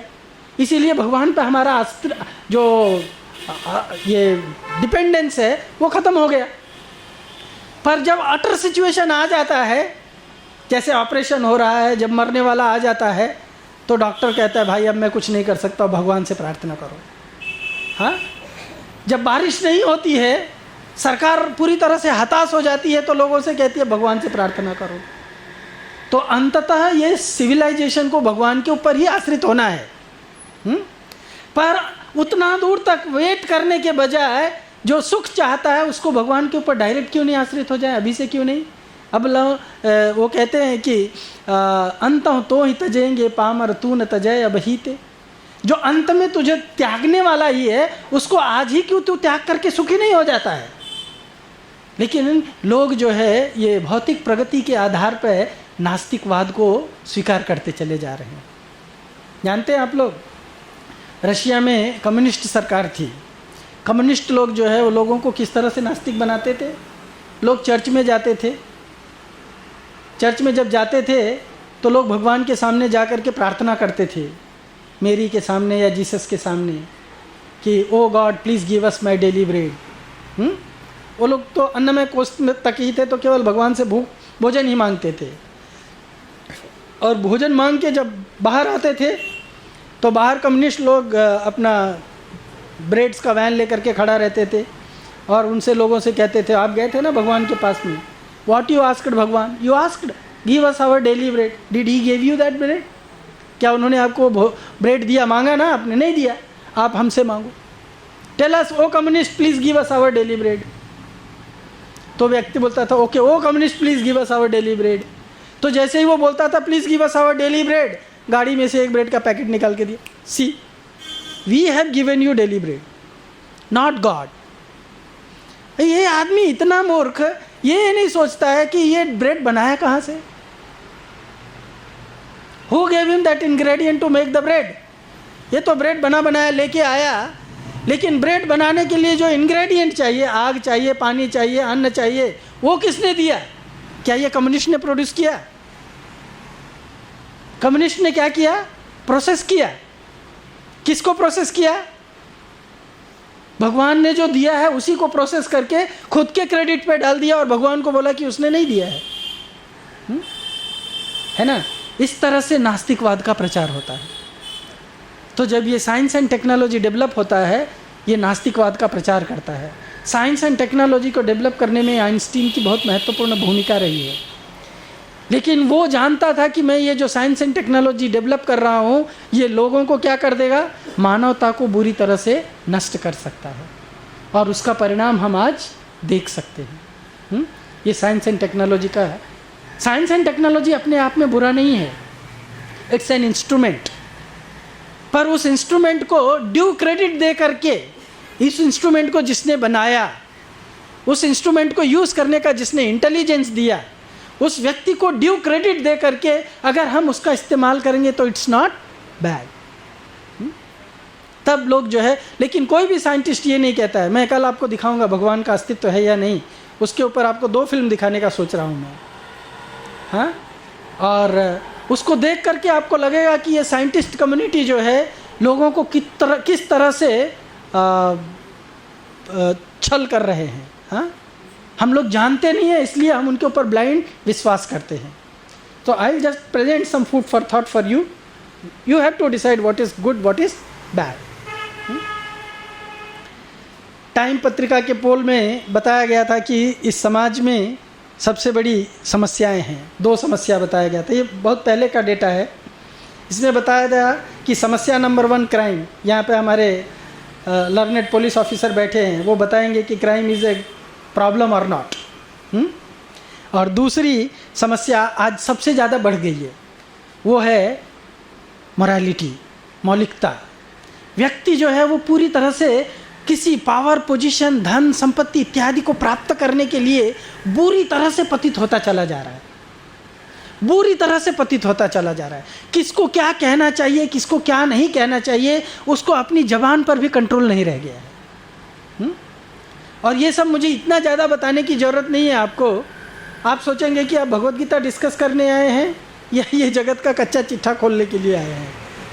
मैं आप लोगों के मनस्थिति को थोड़ा सा उद्वेलित करना चाह रहा हूँ, जिससे कि जब ये इसमें एजिटेशन होगा और तब हम जो बाद में बात करेंगे उस चीज़ को आप अच्छी तरह से समझने का कोशिश कर पाएंगे। ये अमेरिका में जेल में अपराधियों की संख्या बताई गई है 87, 91, 96, 2001। ये 5-5 साल के अल्ट्रेशन पे बताया गया है कि किस तरह से ये आप खुद ही देख सकते हैं कि कितने डिफरेंस है, 0 से लेकर के कहाँ तक पहुँच गया है, हाँ। सो ये जैसे जैसे ईयर बढ़ता जा रहा है, ये इसकी संख्या बढ़ती चली जा रही है। उसी तरह से ये आर्म्स एंड एम्यूनिज्म की सेल, अमेरिका की मैंने स्लाइड में अमेरिका दिखा रहा है, लेकिन मैं एक बार बिहार गया था। बिहार से हम लोग रोड से जब आ रहे थे तो यहाँ पे जैसे सड़क के किनारे साग सब्जी बेचते हैं ना, वैसे वहाँ पे पिस्टल बेच रहे हैं, कट्टा बेच रहे हैं, तलवार बेच रहे हैं, फरसा बेच रहे हैं, ऐसे पूरा लगा करके यहाँ पे जैसे वो कपड़े वाले बेचते रहते हैं ना, ऐसा बॉम्बे सेंट्रल के सामने देखो, कपड़े वाले जैसे लटका के रखे रहते हैं, उस तरह से वो लोग भाला फरसा ये सब लटका के, मैं देख के हैरान रह गया, इसकी क्या आवश्यकता है इधर। पर कोई मुझसे बताने लगा कि इसकी इधर आवश्यकता है। क्यों? क्योंकि यहाँ पे अगर ये आपके पास में नहीं है तो आप सुरक्षित नहीं हो।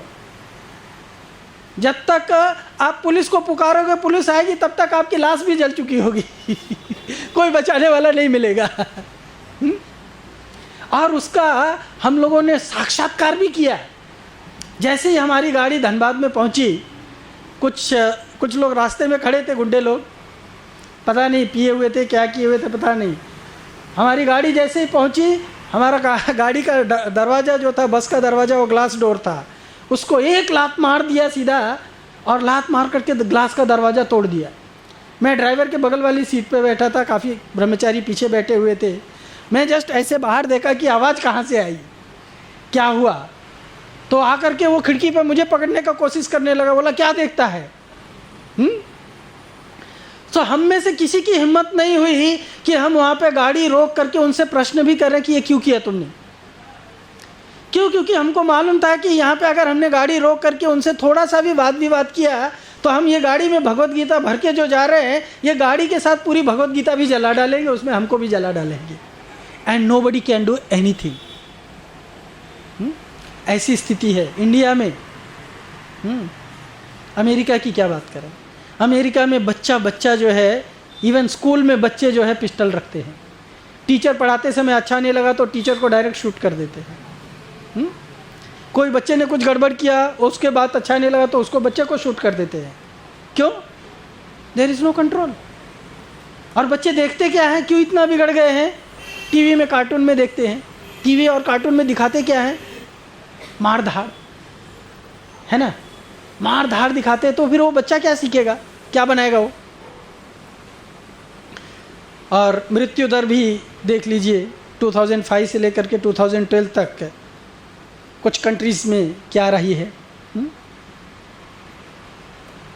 उसी तरह से अगर हम देखें तो हर वर्ष जातीय दंगे, आतंकवाद, लड़ाइयाँ, जनाक्रोश, ये सब क्या हो रहा है? फैलते ही जा रहा है, बढ़ता ही जा रहा है। ये कम होने का नाम नहीं ले रहा है। इसके विपरीत अनेक प्रकार के और भी, एक छोटा सा वस्तु चाहिए एजिटेशन करने के लिए, छोटा सा कारण चाहिए एजिटेशन करने के लिए। जैसे अभी निर्भया कांड आप लोग जानते होंगे, उस समय कितना एजिटेशन हुआ, पर क्या वो समस्या सॉल्व हो गई? कंटिन्यू है, इस कंटिन्यू। ऐसे और भी बहुत सारे एजिटेशंस होते रहेंगे, पर क्या समस्या सॉल्व हो जाएगी? It will keep continue. क्यों? समस्या की जड़ कहीं और है। जड़ को काटेंगे तब निकलेगी। औसत बलात्कार की घटनाएं वार्षिक 50,000, अमेरिका में 94,000। आजकल तो ज़्यादा बढ़ गई है, आजकल तो और भी बहुत ज़्यादा बढ़ गई है। हर रोज़ न्यूज़पेपर में आपको 2-3 घटना सुनने को तो मिलती ही मिलती है। अगर आप कैलकुलेट करेंगे लास्ट 1 साल का भी अगर डेटा, इवन अखबार से सिर्फ, तो आपको हज़ारों की संख्या में मिलेंगे। संबंध विच्छेद, लोगों के रिलेशनशिप में जो टकराव है, वो टकराव, लोगों का रिलेशनशिप, शादी करके रिलेशनशिप बनाते हैं लेकिन कुछ ही समय में वो विच्छेद हो जाता है। उसके पीछे क्या कारण है? उसके पीछे भी बहुत कारण है। ये संबंध विच्छेद, संबंध जुड़ता किस लिए? सुख के लिए। संबंध विच्छेद किसके कारण होता है? सुख के लिए। सब दोनों हम सुख की तलाश में सब कुछ करते हैं। हाँ, आचरण बिगड़ रहे हैं लोगों के, पाश्विकता लोग उसके बाद में I don't want to even speak, you know that, just by seeing that photo. अवैध ड्रग से वैश्विक स्तर पर लगभग 3 लाख लोग हर वर्ष मरते हैं। शराब से लगभग 30 लाख लोग मृत्यु के मुख में पड़ते हैं और कम से कम 55 लाख लोग तंबाकू के सेवन करने के कारण मृत्यु का सामना करना पड़ता है। 350 लाख अमेरिकन लोग नशे के शिकार हैं। ये उन लोगों के द्वारा दिया हुआ डेटा है जो बदलता रहता है बीच बीच में। ऐसे हम चाहे जितने भी विश्व के देश हैं, हर देश से अगर कुछ ना कुछ कलेक्ट करेंगे तो लोग, हम सोचते हैं, हम बोलते हैं हमारी ये आधुनिक प्रगति कर रहे हैं हम लोग, है ना, साइंस एंड टेक्नोलॉजी के माध्यम से हम जगत में प्रगति कर रहे हैं। पर रियलिटी क्या है? हम प्रगति कर रहे हैं या अधोगति की ओर जा रहे हैं? किधर जा रहे हैं बताइए? आत्महत्या, इंडिया में भी आत्महत्या कहते हैं। बेंगलोर जो है उसको सिलिकॉन सिटी ऑफ इंडिया कहते हैं, करेक्ट? वहाँ पे बहुत सारे जॉब्स हैं, हाई पेड जॉब्स हैं, पर वहाँ पे सबसे ज़्यादा आत्महत्या होते हैं इंडिया में। क्यों? इतना कमाने के बाद भी लोग संतुष्ट नहीं हैं। मैं आईआईटी में था, वहाँ पे ऑलमोस्ट उस समय, आजकल तो न्यूज़पेपर देखता नहीं हूँ तो ज़्यादा पता नहीं चलता, पर उस समय एवरी ईयर ऑलमोस्ट एक न एक स्टूडेंट जो है आत्महत्या करता ही था। क्यों आत्महत्या करता था? अनेक प्रकार के प्रेशर। लोगों को आईआईटी सीट मिलने के लिए कितनी मशक्क़त करते हैं और ये आईआईटी में जाके और फांसी लगा के लटक जाते थे। क्यों? टेंशन। स्कूल की पढ़ाई पूरी करने से पहले ही लगभग प्रत्येक बालक औसतन 10,000 हिंसा और 8,000 मर्डर की घटनाओं का दृश्यावलोकन कर चुका होता है। मतलब स्कूल की पढ़ाई कब तक रहती है? 12-14 बरस। 12-14 बरस में अगर किसी के माइंड पे 1 लाख बार हिंसा का और 8,000 मर्डर का घटनाओं का इम्प्रेशन होगा तो उसका माइंड क्या चीज़ रजिस्टर करेगा बताइए? एक बार जापान से एक रिपोर्ट किया था किसी ने कि जापान में एक बच्चा जो है वो कार्टून देखता था टीवी में। तो कार्टून में वो देखता है कि जो कार्टून में एक कैरेक्टर है वो चाकू लेके हाथ में और दूसरे कैरेक्टर को मार रहा है चाकू से। तो वो देखने में इतना मशगूल हो गया, अचानक बिजली गुल हो गई। तो उसको देखने में वो चीज़ दिखाई नहीं दिया, तो उसने अपने घर में जाके किचन में चाकू उठा लिया और उसका खरगोश था पालतू, उस खरगोश को जाके चाकू मारना शुरू कर दिया। क्यों? क्योंकि माइंड में वो इम्प्रेशन इस तरह से बैठ गया, उसको कुछ एक्टिविटी करना है, पर करे क्या? बच्चे आजकल देखिए कार्टून देखते रहते हैं और कार्टून देखते देखते वो स्वयं ही कार्टून बन जाते हैं। आपको मालूम है ये टीवी देखना, ये बाकी सब चीज़ों से बच्चों का जो माइंड का विकास होना है वो ठीक से विकसित नहीं हो पा रहा है। क्यों?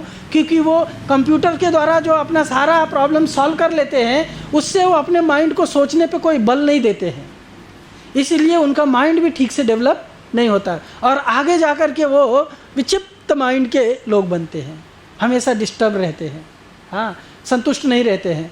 माँ बाप जो है बच्चों की हर आवश्यकता की पूर्ति कर देते हैं, पैसा कमा के लाते हैं वैध रूप से अवैध रूप से, चाहे जैसा भी।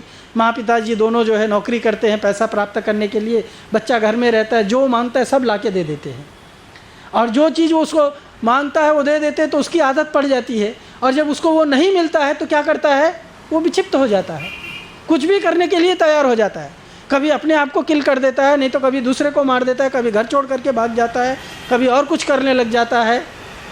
तो ये सारी चीज़ें जो है विक्षिप्तता का कारण क्या है?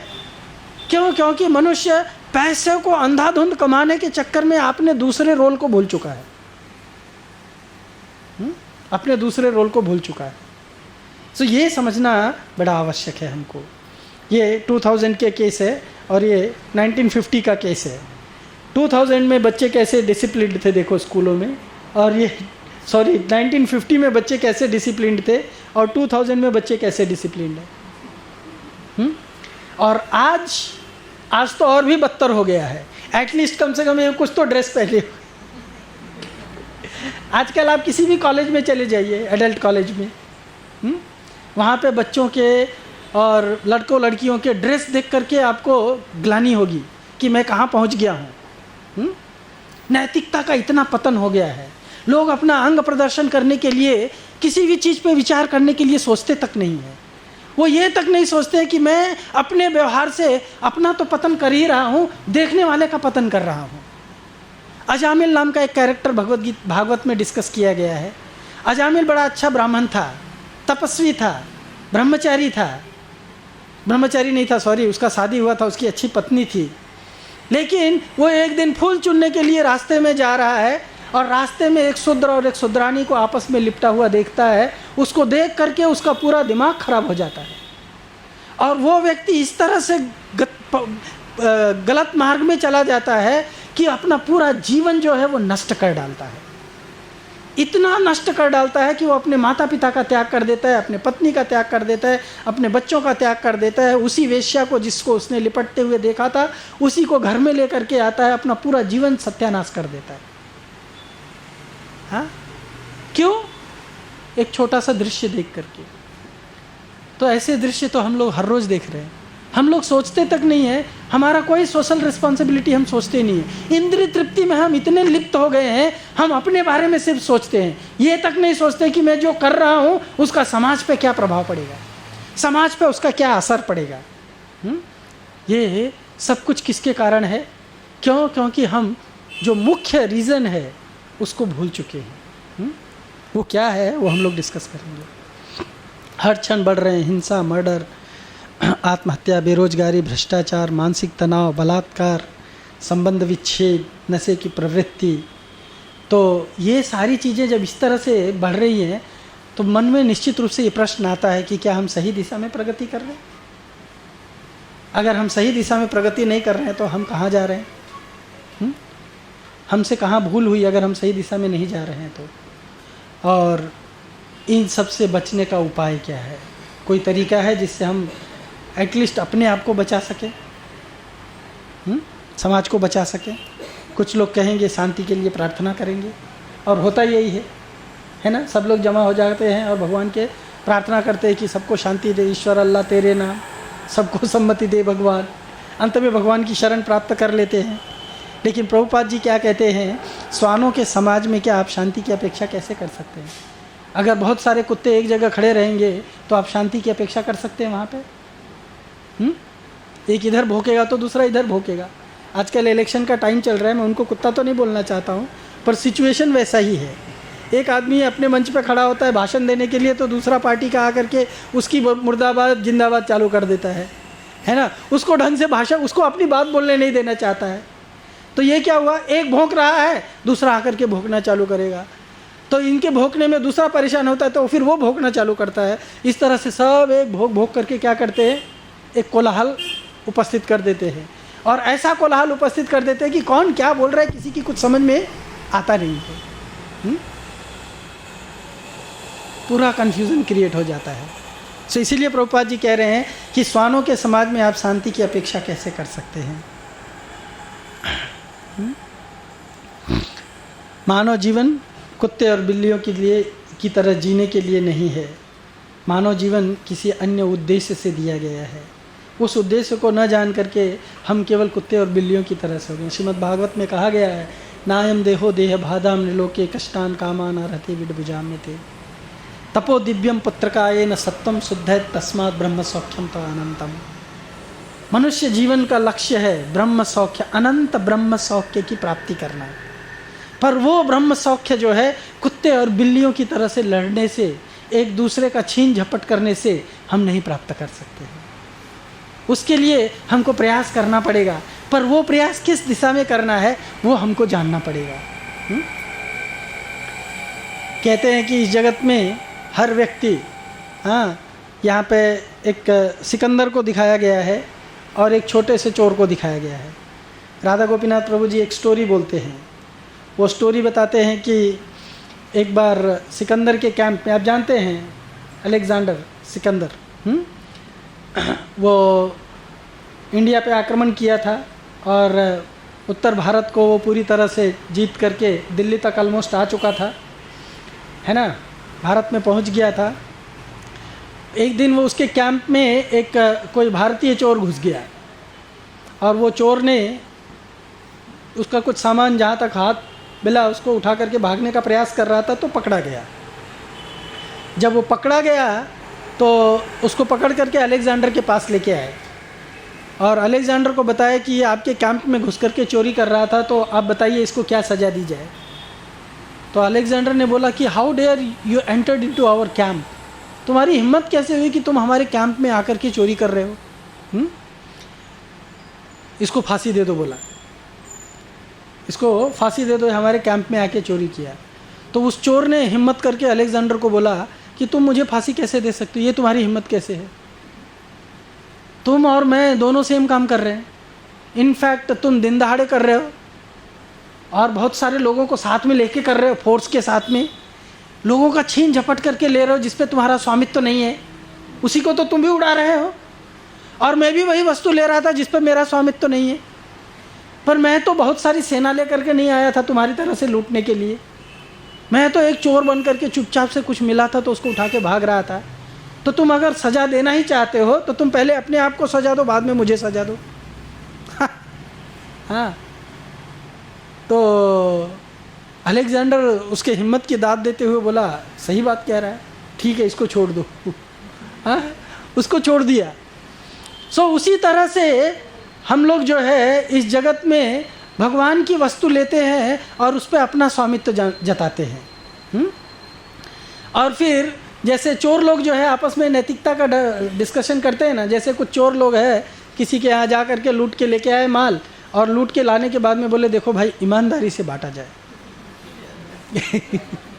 हाँ, दूसरे का माल लूटने में तो ईमानदारी नहीं दिखाई, अब बांटने में किस प्रकार का ईमानदारी, नैतिकता कहाँ रह गई, है ना। तो हम लोग ये नहीं जानते कि इस जगत में सब कुछ किसका है। ईशावास्यमिदं सर्वं यत्किंच जगत्याम जगत तेन त्यक्तेन भुंजीथ माँ कस्य हृदयसिद्धनम। इस जगत में सब कुछ किसकी प्रॉपर्टी है? भगवान की प्रॉपर्टी है। सब कुछ भगवान की प्रॉपर्टी है और भगवान ने अपने प्रत्येक अंश जीव को उसके मेंटेनेंस के लिए उसको कुछ कोटा दिया हुआ है। अगर हम अपने मेंटेनेंस के लिए जितना चाहिए उतना लेने के बावजूद दूसरों का केवल अत्याहार करने के लिए हड़प करके रख रहे हैं तो हम क्या कार्य कर रहे हैं? गलत कार्य करते हैं। और इस गलत कार्य करने का हमको रिजल्ट क्या मिलेगा?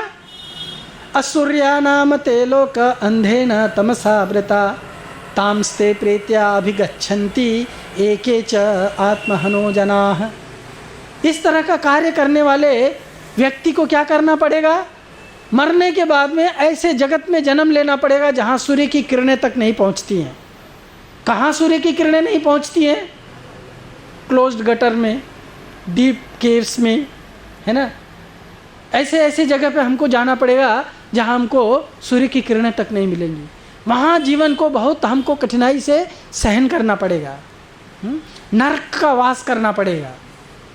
तो ये सारी चीज़ें जानना चाहिए हमको।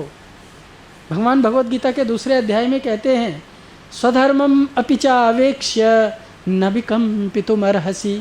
अपने स्वधर्म को पहचानो और अपने स्वधर्म को पहचान करके उसके अनुसार आचरण करने के लिए किसी भी प्रकार का संकोच मत करो। क्यों? क्योंकि तुम जब सत्य आचरण करोगे उसी सत्य आचरण पर डिपेंड करता है कि तुमको अंत गति क्या मिलेगी, तुम्हारी गति कैसी होगी, तुम्हें सुख मिलेगा दुख मिलेगा, वो तुम्हारे धर्म के निर्वाह पर डिपेंड करता है। भगवान कहते हैं अगर धर्म करते हुए, स्वधर्म का आचरण करते हुए हतो वा प्राप्स्यसि स्वर्गम जीत्वा वा भोक्ष्यसे महिम ततो युज्याय युज्यस्व योगः कर्मसु कौशलम। भगवान अर्जुन से कहते हैं कि अर्जुन अगर अपने कर्तव्य का पालन करते हुए तुम मौत को भी प्राप्त हो गए तो भी तुमको स्वर्ग की प्राप्ति होगी, किसी भी प्रकार की हानि नहीं होगी। और अगर तुम मौत नहीं प्राप्त किए, जीत गए, तो पृथ्वी का साम्राज्य मिलेगा तुमको।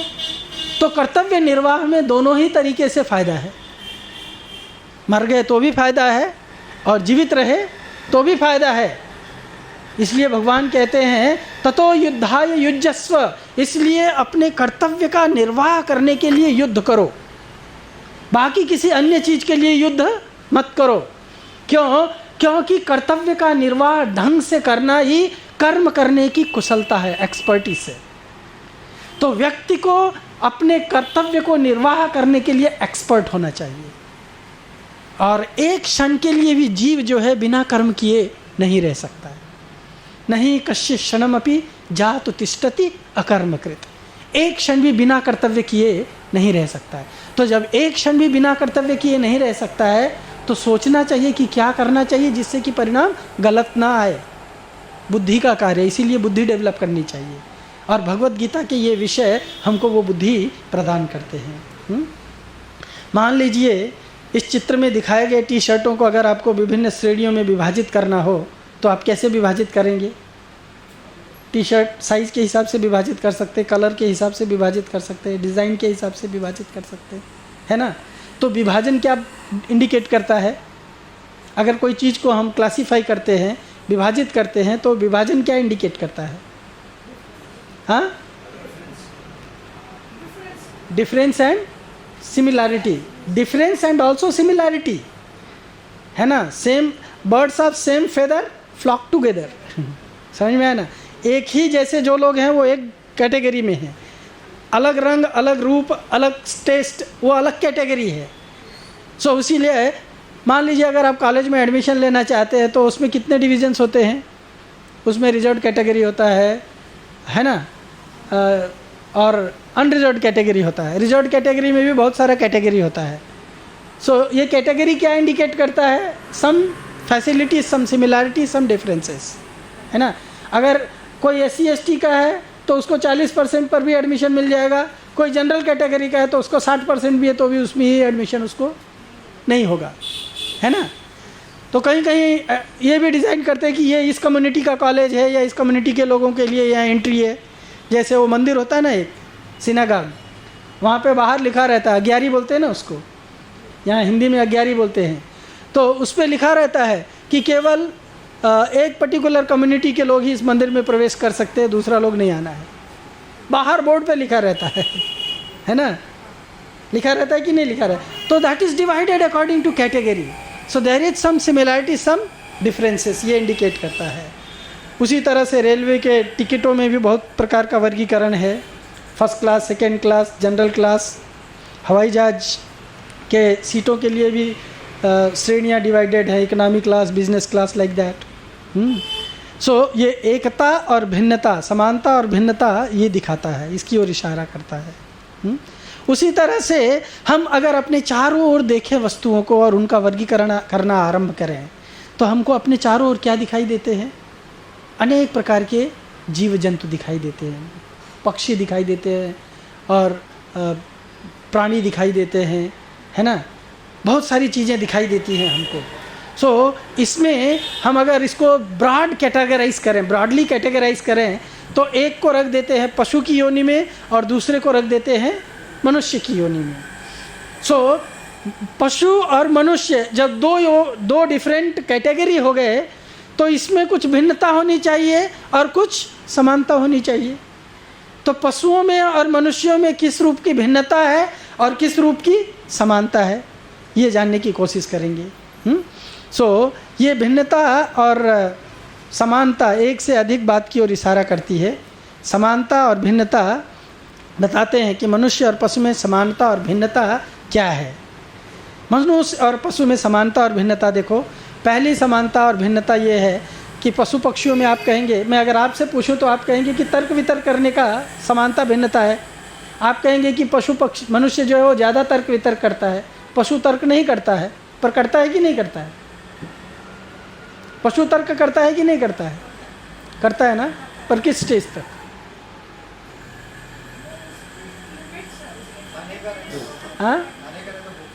हाँ, है ना, केवल आहार तक, सुरक्षित रहने तक, आहार, भोजन, समानता, हाँ, फिर मैथुन, आहार, निद्रा, भय, मैथुन, यही चीज़ों में वो समानता भिन्नता दिखता है ना। जैसे अगर आप किसी कुत्ते को बुलाओ, खाने के लिए बुलाओ लालच से, वो आएगा और उसको आप एक डंडा कस के मार दो, फिर वापस अगर आप दोबारा बुलाओगे तो वो आएगा? नहीं आएगा। वो पहचानता है ये व्यक्ति बुला रहा है लेकिन जाऊंगा तो मारेगा, है ना, नहीं आएगा। उसके अंदर वो बुद्धि है। इसी तरह से बिल्ली दूध पीते समय जल गई तो कहावत ही बना दिया है उसने, है ना। क्या है कहावत बताइए? हाँ, दूध का जला बिल्ली छाछ को भी फूंक फूंक करके पीती है ना, क्यों? वाइट वस्तु दिख रही है उसको। सो उसी तरह से तर्क वितर्क उनमें भी है, लेकिन उनका तर्क वितर्क केवल यहाँ तक ही है। पर मनुष्य आहार, निद्रा, भय, मैथुन से आगे भी तर्क वितर्क कर सकता है। आप कहेंगे दूसरा है, मनुष्य प्रश्न करता है, पशु पक्षी प्रश्न नहीं करते हैं, पर करते हैं कि नहीं? कैसे मालूम? किससे रिलेटेड प्रश्न करते हैं? मनुष्य पूछ सकता है मैं कौन हूँ, पशु पक्षी कभी पूछता है मैं कौन हूँ? वो सिर्फ आहार, निद्रा, भय, मैथुन, भोजन कहाँ मिलेगा, सुरक्षित सोने के लिए कहाँ मिलेगा, है ना, इस पे प्रश्न कर सकता है। पर मनुष्य अपने जीवन के बारे में जिज्ञासा कर सकता है, मैं कौन हूँ, कहाँ से आया हूँ, मेरा इस शरीर में आने का क्या प्रयोजन है, इस शरीर में आकर के मेरा कर्तव्य क्या है, ये सारे प्रश्न कर सकता है। उसी तरह से सोचना, पशु भी सोचता है, मनुष्य भी सोचता है, पर मनुष्य के सोचने का दायरा विस्तृत होता है। तार्किक बुद्धि मनुष्य और पशु दोनों में ही होती है। तो इस तरह से हम लोग वास्तव में आजकल के जीवन में क्या कर रहे हैं, इस आधार पर ज़रा सोचने का प्रयास करते हैं। हम आहार कर रहे हैं, हम खाते समय सोचते क्या खाना चाहिए? हाँ, कभी कभी पशु जो है वो इंडिस्क्रिमिनेट भोजन करता है ना।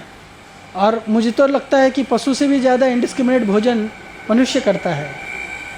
शेर जो है वो आपका घास या साग या दाल चावल खाने नहीं आता है, उसको भगवान ने जो दिया है वो वही खा के संतुष्ट रहता है।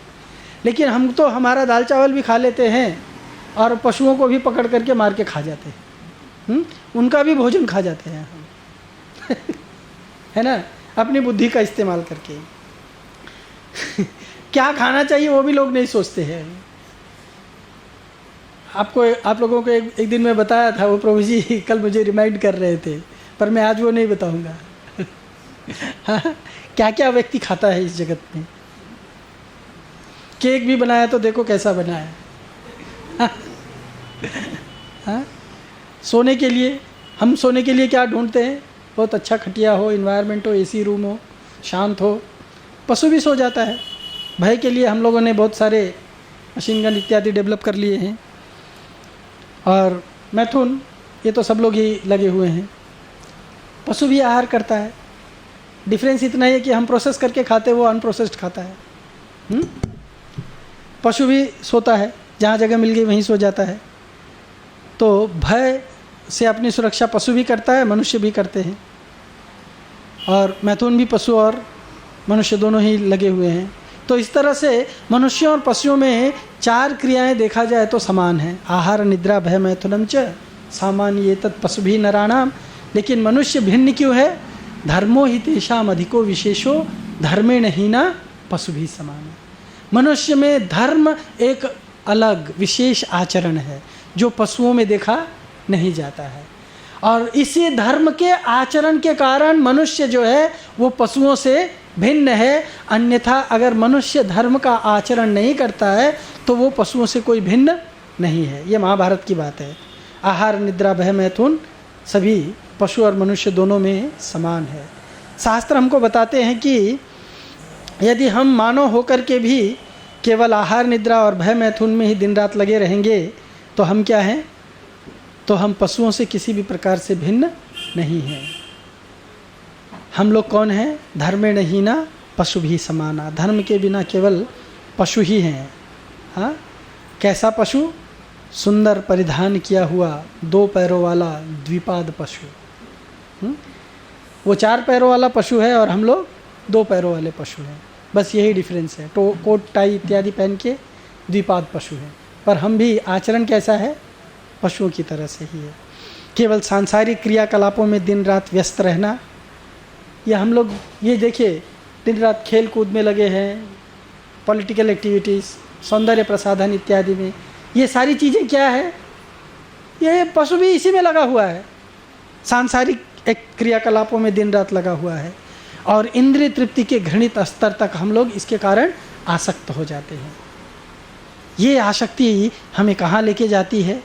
हमें वास्तव में किसी भी प्रकार के आनंद का कारण और ये स्रोत नहीं है। इस आसक्ति से हमें कोई आनंद प्राप्त नहीं होता है। तो हमको ये सोचना है कि हमको ये आनंद कहाँ से मिलेगा। मनुष्य के पास उच्च बुद्धि है, उसमें विवेचन करने की शक्ति होती है। वह दुख प्राप्ति के कारणों पर जिज्ञासा कर सकता है तथा मनुष्य जीवन के लक्ष्य को भली भांति जान सकता है। मनुष्य को जानना चाहिए। भगवान भगवत गीता में कहते हैं, ए ही संस्पर्शजा भोगा दुख योनः एवते। हम लोगों ने यहाँ पे डिस्कस किया था ये श्लोक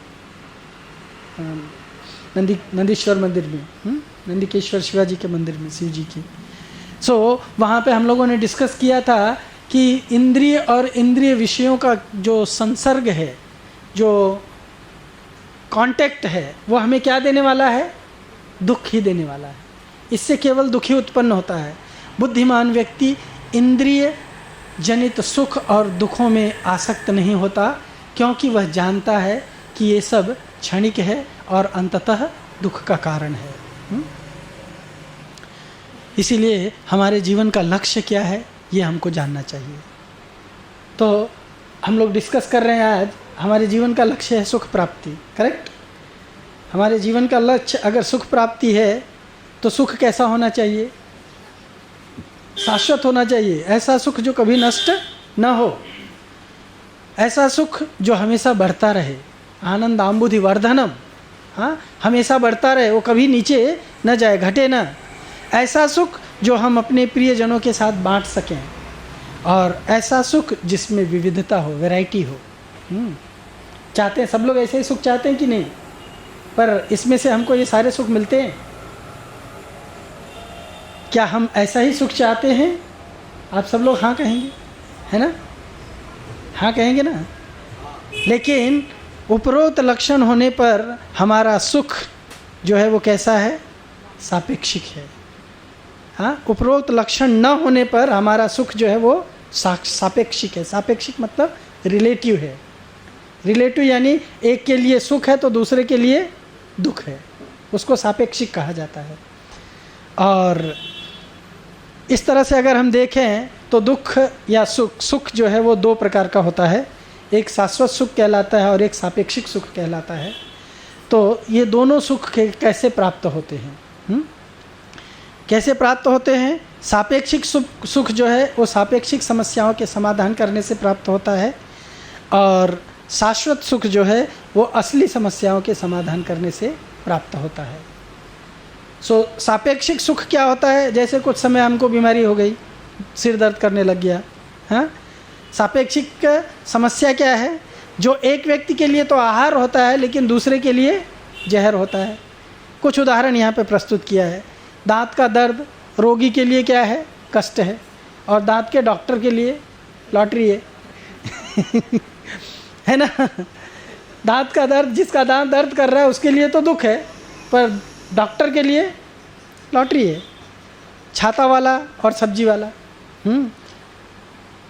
एक छोटा सा कहानी है हाँ, कि एक छाता वाला छाता बेच रहा था, तो वो सोच रहा था भगवान बारिश क्यों नहीं हो रही है, अगर बारिश होगी तो लोग ज़्यादा छाता खरीदेंगे। अब भी देखें, जैसे बारिश गिरना शुरू होती है, लोग 100 रुपया 150 रुपये का कुछ वैल्यू नहीं करते, फटाक दे छाता खरीद लेते हैं। घर में एक छाता पड़ा है तो भी एक खरीद लेंगे, क्योंकि गए हैं बाहर, अभी घर जाना है, बारिश आ रही है, तो छाता तुरंत खरीद लेंगे। तो उसका छाते वाले का बिजनेस होता है। पर वो छाता, बारिश जो है दूसरे के लिए क्या है? जिसके पास छाता नहीं है उसके लिए क्या है? समस्या है। लेकिन बारिश होना एक के लिए समस्या है, दूसरे के लिए लॉटरी है। उसी तरह से हर बिजनेस को देखो। आपका कार टूट गया, हाँ, एक्सीडेंट हो गया, मोटरसाइकिल का, कार का एक्सीडेंट हो गया, तो मैकेनिक के लिए क्या रहता है? वो सुख का समाचार है, उसका कार टक्कर हो गया, अभी आएगा हमारे पास, है ना? और दुख किसके लिए है? जिसका कार है, अभी मेरा जेब खाली करना पड़ेगा, है ना? इस तरह से हम यहाँ पे सापेक्षिक या सांसारिक सुख जो है उसका क्या लक्षण होता है, उसका स्वभाव क्या है होता है, उसके बारे में जानने की कोशिश करते हैं। ये पहले देखिए, इसमें सापेक्षिक सुख जो है वो भ्रामक होता है। भ्रामक मतलब आप देख सकते हैं कि आपको फ़ोटो देखने से ऐसा लगता है कि वो कुत्ता जो है वो कुछ ऑर्डर दिया है और वेटर उसको सप्लाई कर रहा है, पर एक्चुअली सप्लाई किसको क्या कर रहा है वो? हाँ, कुत्ता जो है पीछे के डोर पे है, लेकिन मुंडी बाहर निकाला हुआ है, वो आगे के डोर पे दे रहा है मालिक को। पीछे से फोटोग्राफर ने फ़ोटो किया है तो ऐसे लग रहा है जैसे वो कुत्ते का ऑर्डर सप्लाई कर रहा है। तो उस तरह से भ्रामक है वो। लगता है कि है सुख, लेकिन वास्तव में नहीं है। जैसे ये फ़ोटो में लग रहा है कि कुत्ते को सप्लाई कर रहा है, पर एक्चुअली कुत्ते को सप्लाई नहीं कर रहा है। सापेक्षिक सुख जो है वो पर्युषित होता है। इसीलिए प्रहलाद महाराज कहते हैं अपने पिता से, पुनस् पुनस् चर्वित चर्वणाना, एक बार जिसको चबा चबा करके थूक दिया है उसी को हम फिर से चबाने के लिए लगे हैं, है ना? और क्या है वो जो थूक दिया है? हम लोग रोज वही थूका हुआ चाटते हैं, पर कभी रियलाइज नहीं करते कि हम क्या कर रहे हैं। हम कभी रियलाइज नहीं करते हैं। एक चीज को जिसमें एंगेज होकर के और उससे बोर होकर के उसको घृणित समझ करके उसको त्याग दिया, नेक्स्ट डे फिर उसी काम में लग जाते। इसके लिए उसको कहा गया है पर्युषित, बासी है, सड़ा हुआ है। लेकिन उस सड़े हुए चीज़ को एंजॉय करने के लिए हम लोग इतने दुर्बुद्धि हो चुके हैं कि उसकी दुर्गंध तक हम सह जाते हैं, है ना, उसकी दुर्गंध तक हम सह जाते हैं। उसी तरह से क्षणिक है। अगर आप बार बार फ़ोन पे बात करते रहो तो 1 मिनट 2 मिनट अच्छा लगता है, 1 घंटा फ़ोन कान पे लगाए रखो तो क्या होएगा? फिर जब फ़ोन की घंटी बजेगी तो पूरा माइग्रेन होने लगेगा, तब लगेगा कि अब फ़ोन नहीं चाहिए। हाँ, इसका रियलाइजेशन है, हमको भी है। जब मैं आईआईटी में था तो मैं ट्रांसपोर्ट डिपार्टमेंट का इंचार्ज था, ट्रांसपोर्ट संभालता था। तो उस समय मोबाइल जो है इतना ज़्यादा कॉमन नहीं हुआ था। कंपनीज जो है वो अपने एम्प्लॉयज़ को जिनको ज़रूरत होती थी उनको मोबाइल दिया करती थी। उस समय मोबाइल रखना लोगों को लगता था कि एक शान का वस्तु है। तो उस समय आईआईटी ने मोबाइल सप्लाई किया था हमको, तो मुझे लगा ये बहुत बढ़िया चीज़ दिया, अभी मैं अभी गर्व से लोगों के सामने मोबाइल पे बात कर सकता हूँ। लेकिन वो मोबाइल कभी भी रिंग होता है रात को 12 बजे, रात को 2 बजे, 3 बजे, दिन में खाते रहे तब तक मोबाइल रिंग होता है, नहा रहे फिर रिंग होता है, नहीं उठाया तो सामने वाला बोलता है क्यों नहीं उठाते हो। इतना पक गए उससे कि अब वो मोबाइल रिंग हो गया तो सोचने लगे कि कब इस मोबाइल को फेंक दिया जाए, पर स्वीकार कर लिए हैं तो कुछ नहीं कर सकते हैं। सो एक जो चीज़ हमको स्टार्टिंग में लगता है सुख है, पर दुख योन है एवते, अंततः वो हमको क्या देता है? दुखी देने वाला है। और ये सुख जो है वो सीमित है, लिमिटेड है। अगर आपको रसगुल्ला खाने का सुख प्राप्त करना है, कितना रसगुल्ला खा सकते हैं? हाँ, 30-35, मैं 100 दूंगा तो बस हो गया, है ना। तो सीमित है, लिमिटेड है। हम जिस सुख की तलाश कर रहे हैं वो सुख हमारे लिए क्या है? लिमिटेड है। पर हम हर रोज सुख ढूंढते हैं, क्यों? क्योंकि हम आनंदमय अभ्यासत है। हम चाहते हैं कि हमारा ये सुख प्राप्त करने का जो टेंडेंसी है, जो प्रोपेंसिटी है, वो कम ना हो कभी भी, है ना।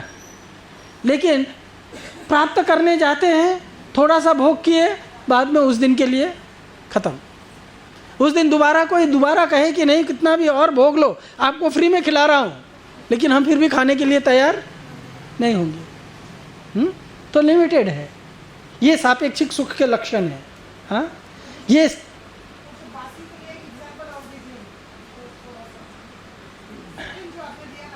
हाँ,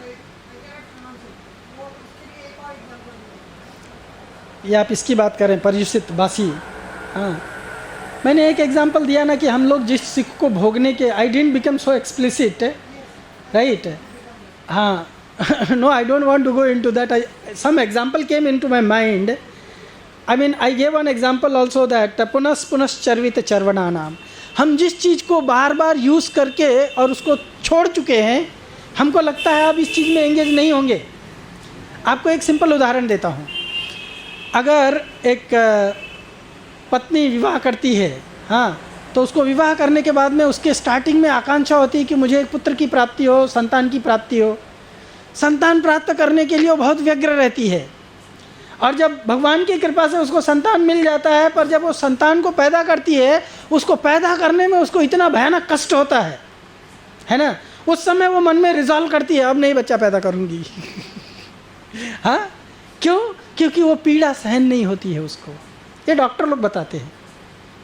उस दिन वो रिजॉल्व करती है अब दोबारा ये कार्य मैं कभी नहीं करूँगी, लेकिन वो 2 दिन 10 दिन के अंदर भूल जाती है और फिर से उसी काम में लग जाती है जिस काम को उसने रिजॉल्व किया था नहीं करूँगा। तो क्या काम किया उसने? फिर से वो जो पर्युषित, जिस चीज़ को उसने त्याग दिया था, उसी चीज़ में फिर से लग गया। You understood? ऐसे बहुत सारे चीज़ें हैं इस जगत में जिसको हमने त्याग चुके हैं। कभी कभी लोग संसार को त्याग करके सन्यासी बन जाते हैं, और फिर बाद में सन्यासी बन के थोड़े दिन रहते, बाद में उनको वहाँ अच्छा नहीं लगता है तो सन्यास को थूक करके फिर वापस संसार में आ जाते हैं। है ना। ये एक दूसरा एग्जाम्पल दे सकते हैं आप। तो जिस चीज़ को हमने छोड़ दिया है उसको वापस से स्वीकार करना मतलब क्या है, उसी चीज़ को फिर से वापस यूज़ करना।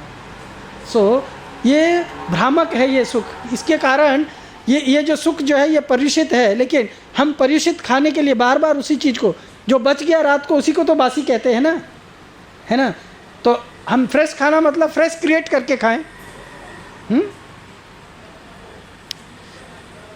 ये कष्टपूर्ण है, व्यसनी है और सापेक्षिक भी है।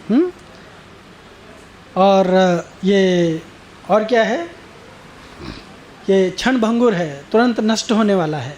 ये सुख ज़्यादा समय तक नहीं रहता है।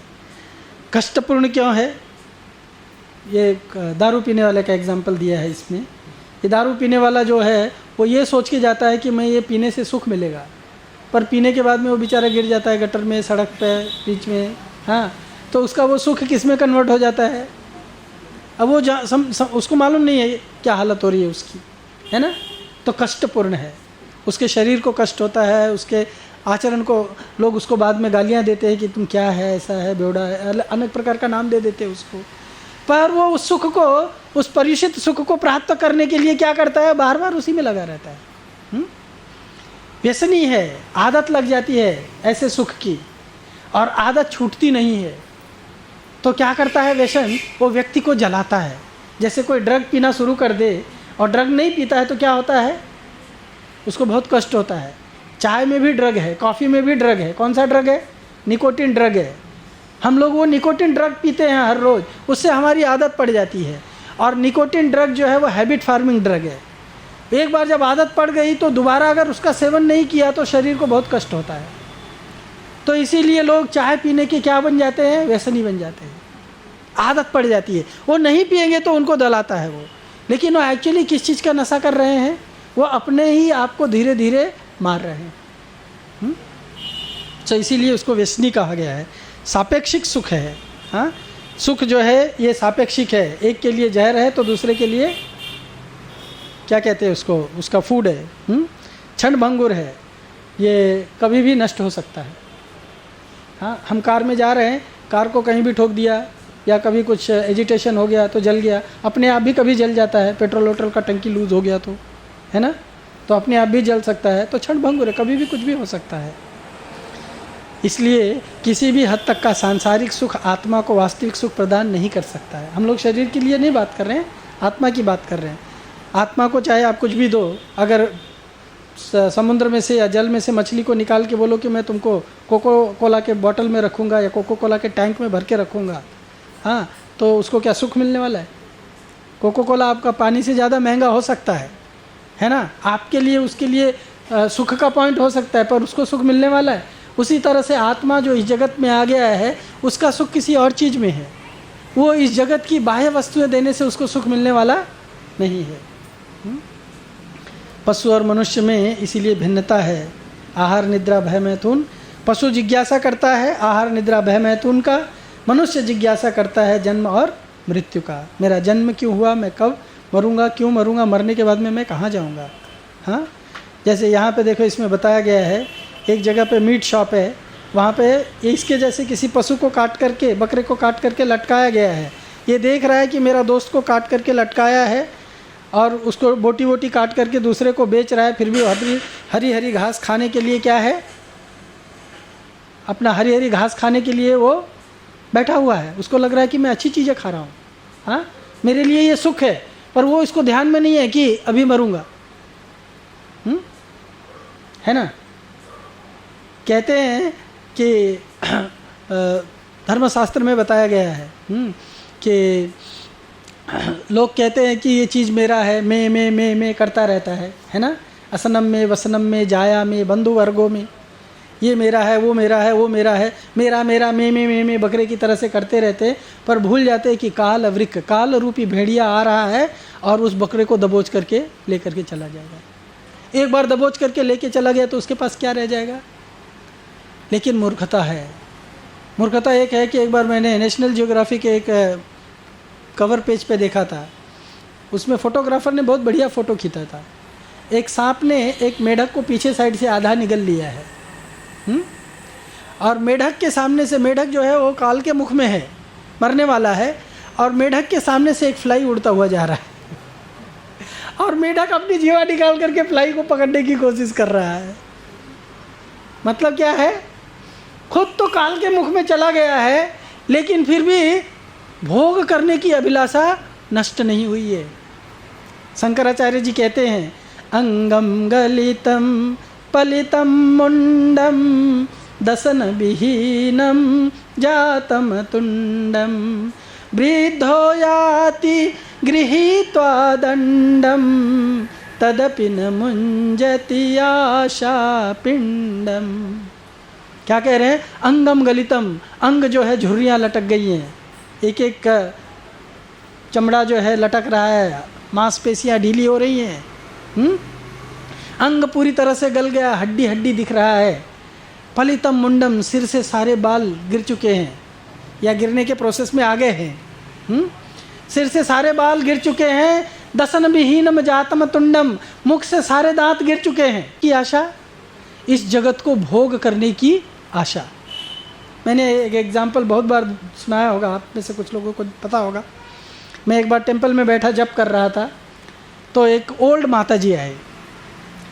वो माता जी इतना ओल्ड हो गए थे कि ये श्लोक जो है उनको पूरी तरह से फिट हो रहा था। 90 डिग्री पे ऐसे झुक गई थी, हाथ में डंडा लेके फिर भी एक व्यक्ति को पकड़ करके उसको लेकर के आना पड़ा। दर्शन के लिए लेके आया था। दर्शन करके वापस आ रही थी तो प्रसादम के लिए टेबल पे गई, तो मैंने देखा कि उनके कमर में, उनके साड़ी में इतना बड़ा चाबी का गुच्छा लटक रहा है। इतना बड़ा चाबी का गुच्छा लटक रहा है, तो वो चाबी का गुच्छा किस चीज़ का इंडिकेशन है? हाँ, आसक्ति, आसक्ति का इंडिकेशन है। आशा पिंड ने नहीं छोड़ा है। वो ये नहीं सोच रहे कि अब मैं एकदम पका हुआ पत्ता हूँ, कभी भी मैं छोटा सा झटका आया तो गिर जाऊंगी, फिर भी तिजोरी की चाबी जो है वो मेरे पेट में ही रहे, वो यहाँ से हिलना नहीं चाहिए। तो ये केवल उनकी दशा नहीं है, उनके जैसे हम सबकी वही दशा है। घर में बच्चे इतना गालियाँ देते हैं, हाँ, बच्चे बड़े हो गए, वो चाहते हैं कि माँ बाप जो है अब इंटरफियर मत करें, लेकिन माँ बाप सोचते नहीं, मैं इंटरफियर नहीं करूँगा तो मेरा क्या वैल्यू रहेगा। तो उनकी कोई सुनता तक नहीं है, उनकी हर बात को तिरस्कृत करते हैं, फिर भी वो अपना टांग अड़ाने से छोड़ते नहीं हैं।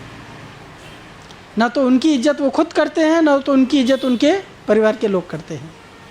और ये सब की जड़ किधर है? परिवार के लोग बुरे नहीं हैं, परिवार के लोग अच्छे नहीं हैं, आसक्ति अच्छी और बुरी है। आसक्ति जो है वो अच्छी और बुरी है, उसके कारण व्यक्ति अपनी जिल्लत कर रहा है, उससे निकलना चाहिए। तो बुद्धि होनी चाहिए, पशु की तरह से नहीं होना चाहिए। ये मनुष्य को अगर कोई बोले आज मैं आपको बास्किन रॉबिन्स का आइसक्रीम खिलाऊंगा, हाँ, और 1 करोड़ रुपया दूंगा, और यहाँ पे बैठो, आपको मैं पिज़्ज़ा हट से डोमिनोज का पिज़्ज़ा ला के खिलाता हूँ, और सब कुछ दे, सब कुछ खाने के बाद में बस आपको ये रूम में घुसना है, आप यहाँ बाहर बैठ के ये सब चीज़ खाओ, खाने के बाद में आपको ये रूम में घुसना है, और आपको बाहर से आवाज़ सुनाई पड़ता है, अंदर से स्क्रीचिंग साउंड, कोई चिल्ला रहा है, बहुत तेज से उसको आवाज़ आती है चीखने की, और फिर आप देखते हैं कि थोड़ी ही देर में गर्म खून की धारा बहते हुए बाहर आ रही है ना। तो क्या आप बैठ के घास खाएंगे, बास्किन रॉबिन्स का आइसक्रीम एंजॉय करेंगे, डोमिनोज का पिज़्ज़ा एंजॉय करेंगे, करोड़ रुपए का पैकेट भी जो है अपने जेब में भरेंगे, आपके प्लान्स बनाना आरंभ करेंगे? क्या करेंगे आप? हाँ, भाग जाएंगे वहाँ से, है ना। लेकिन पशु नहीं सोचता है। तो जो व्यक्ति ये नहीं सोचता है कि मैं ये मेरा है, मेरा है, मेरा है, मेरा है करके लगाऊं, वो मेरा एक्चुअली है नहीं। ये किसका है? ये महाराष्ट्र किसका है? हाँ, आमची मुंबई, कुणाची मुंबई? ये मुंबई कुणाची है बताइए? ये मुंबई कब से है? हाँ, ये आज की मुंबई है? ये धरती करोड़ों बरस से यहाँ है। हमारे जैसे आमची मुंबई क्लेम करने वाले यहाँ पे हजारों आए और चले गए, हजारों लड़के मर गए, खून बहा करके चले गए। ये वसुधा काहू की न भई, ये पृथ्वी, ये 1 इंच जमीन भी किसी की नहीं हुई है। आज हम अपना जिस पे स्वामित्व जमा रहे हैं वो मेरा वास्तव में नहीं है, ये केवल एक भ्रम है कि ये मेरा है। बुद्धिमानी से काम लेना चाहिए, इसलिए इससे चिपक करके अपने कर्तव्य को खराब नहीं करना चाहिए। क्यों? क्योंकि काल रूपी भेड़िया आ रहा है, एक को मार चुका है, मुझे मारने वाला है, बचने का उपाय कर लेना चाहिए।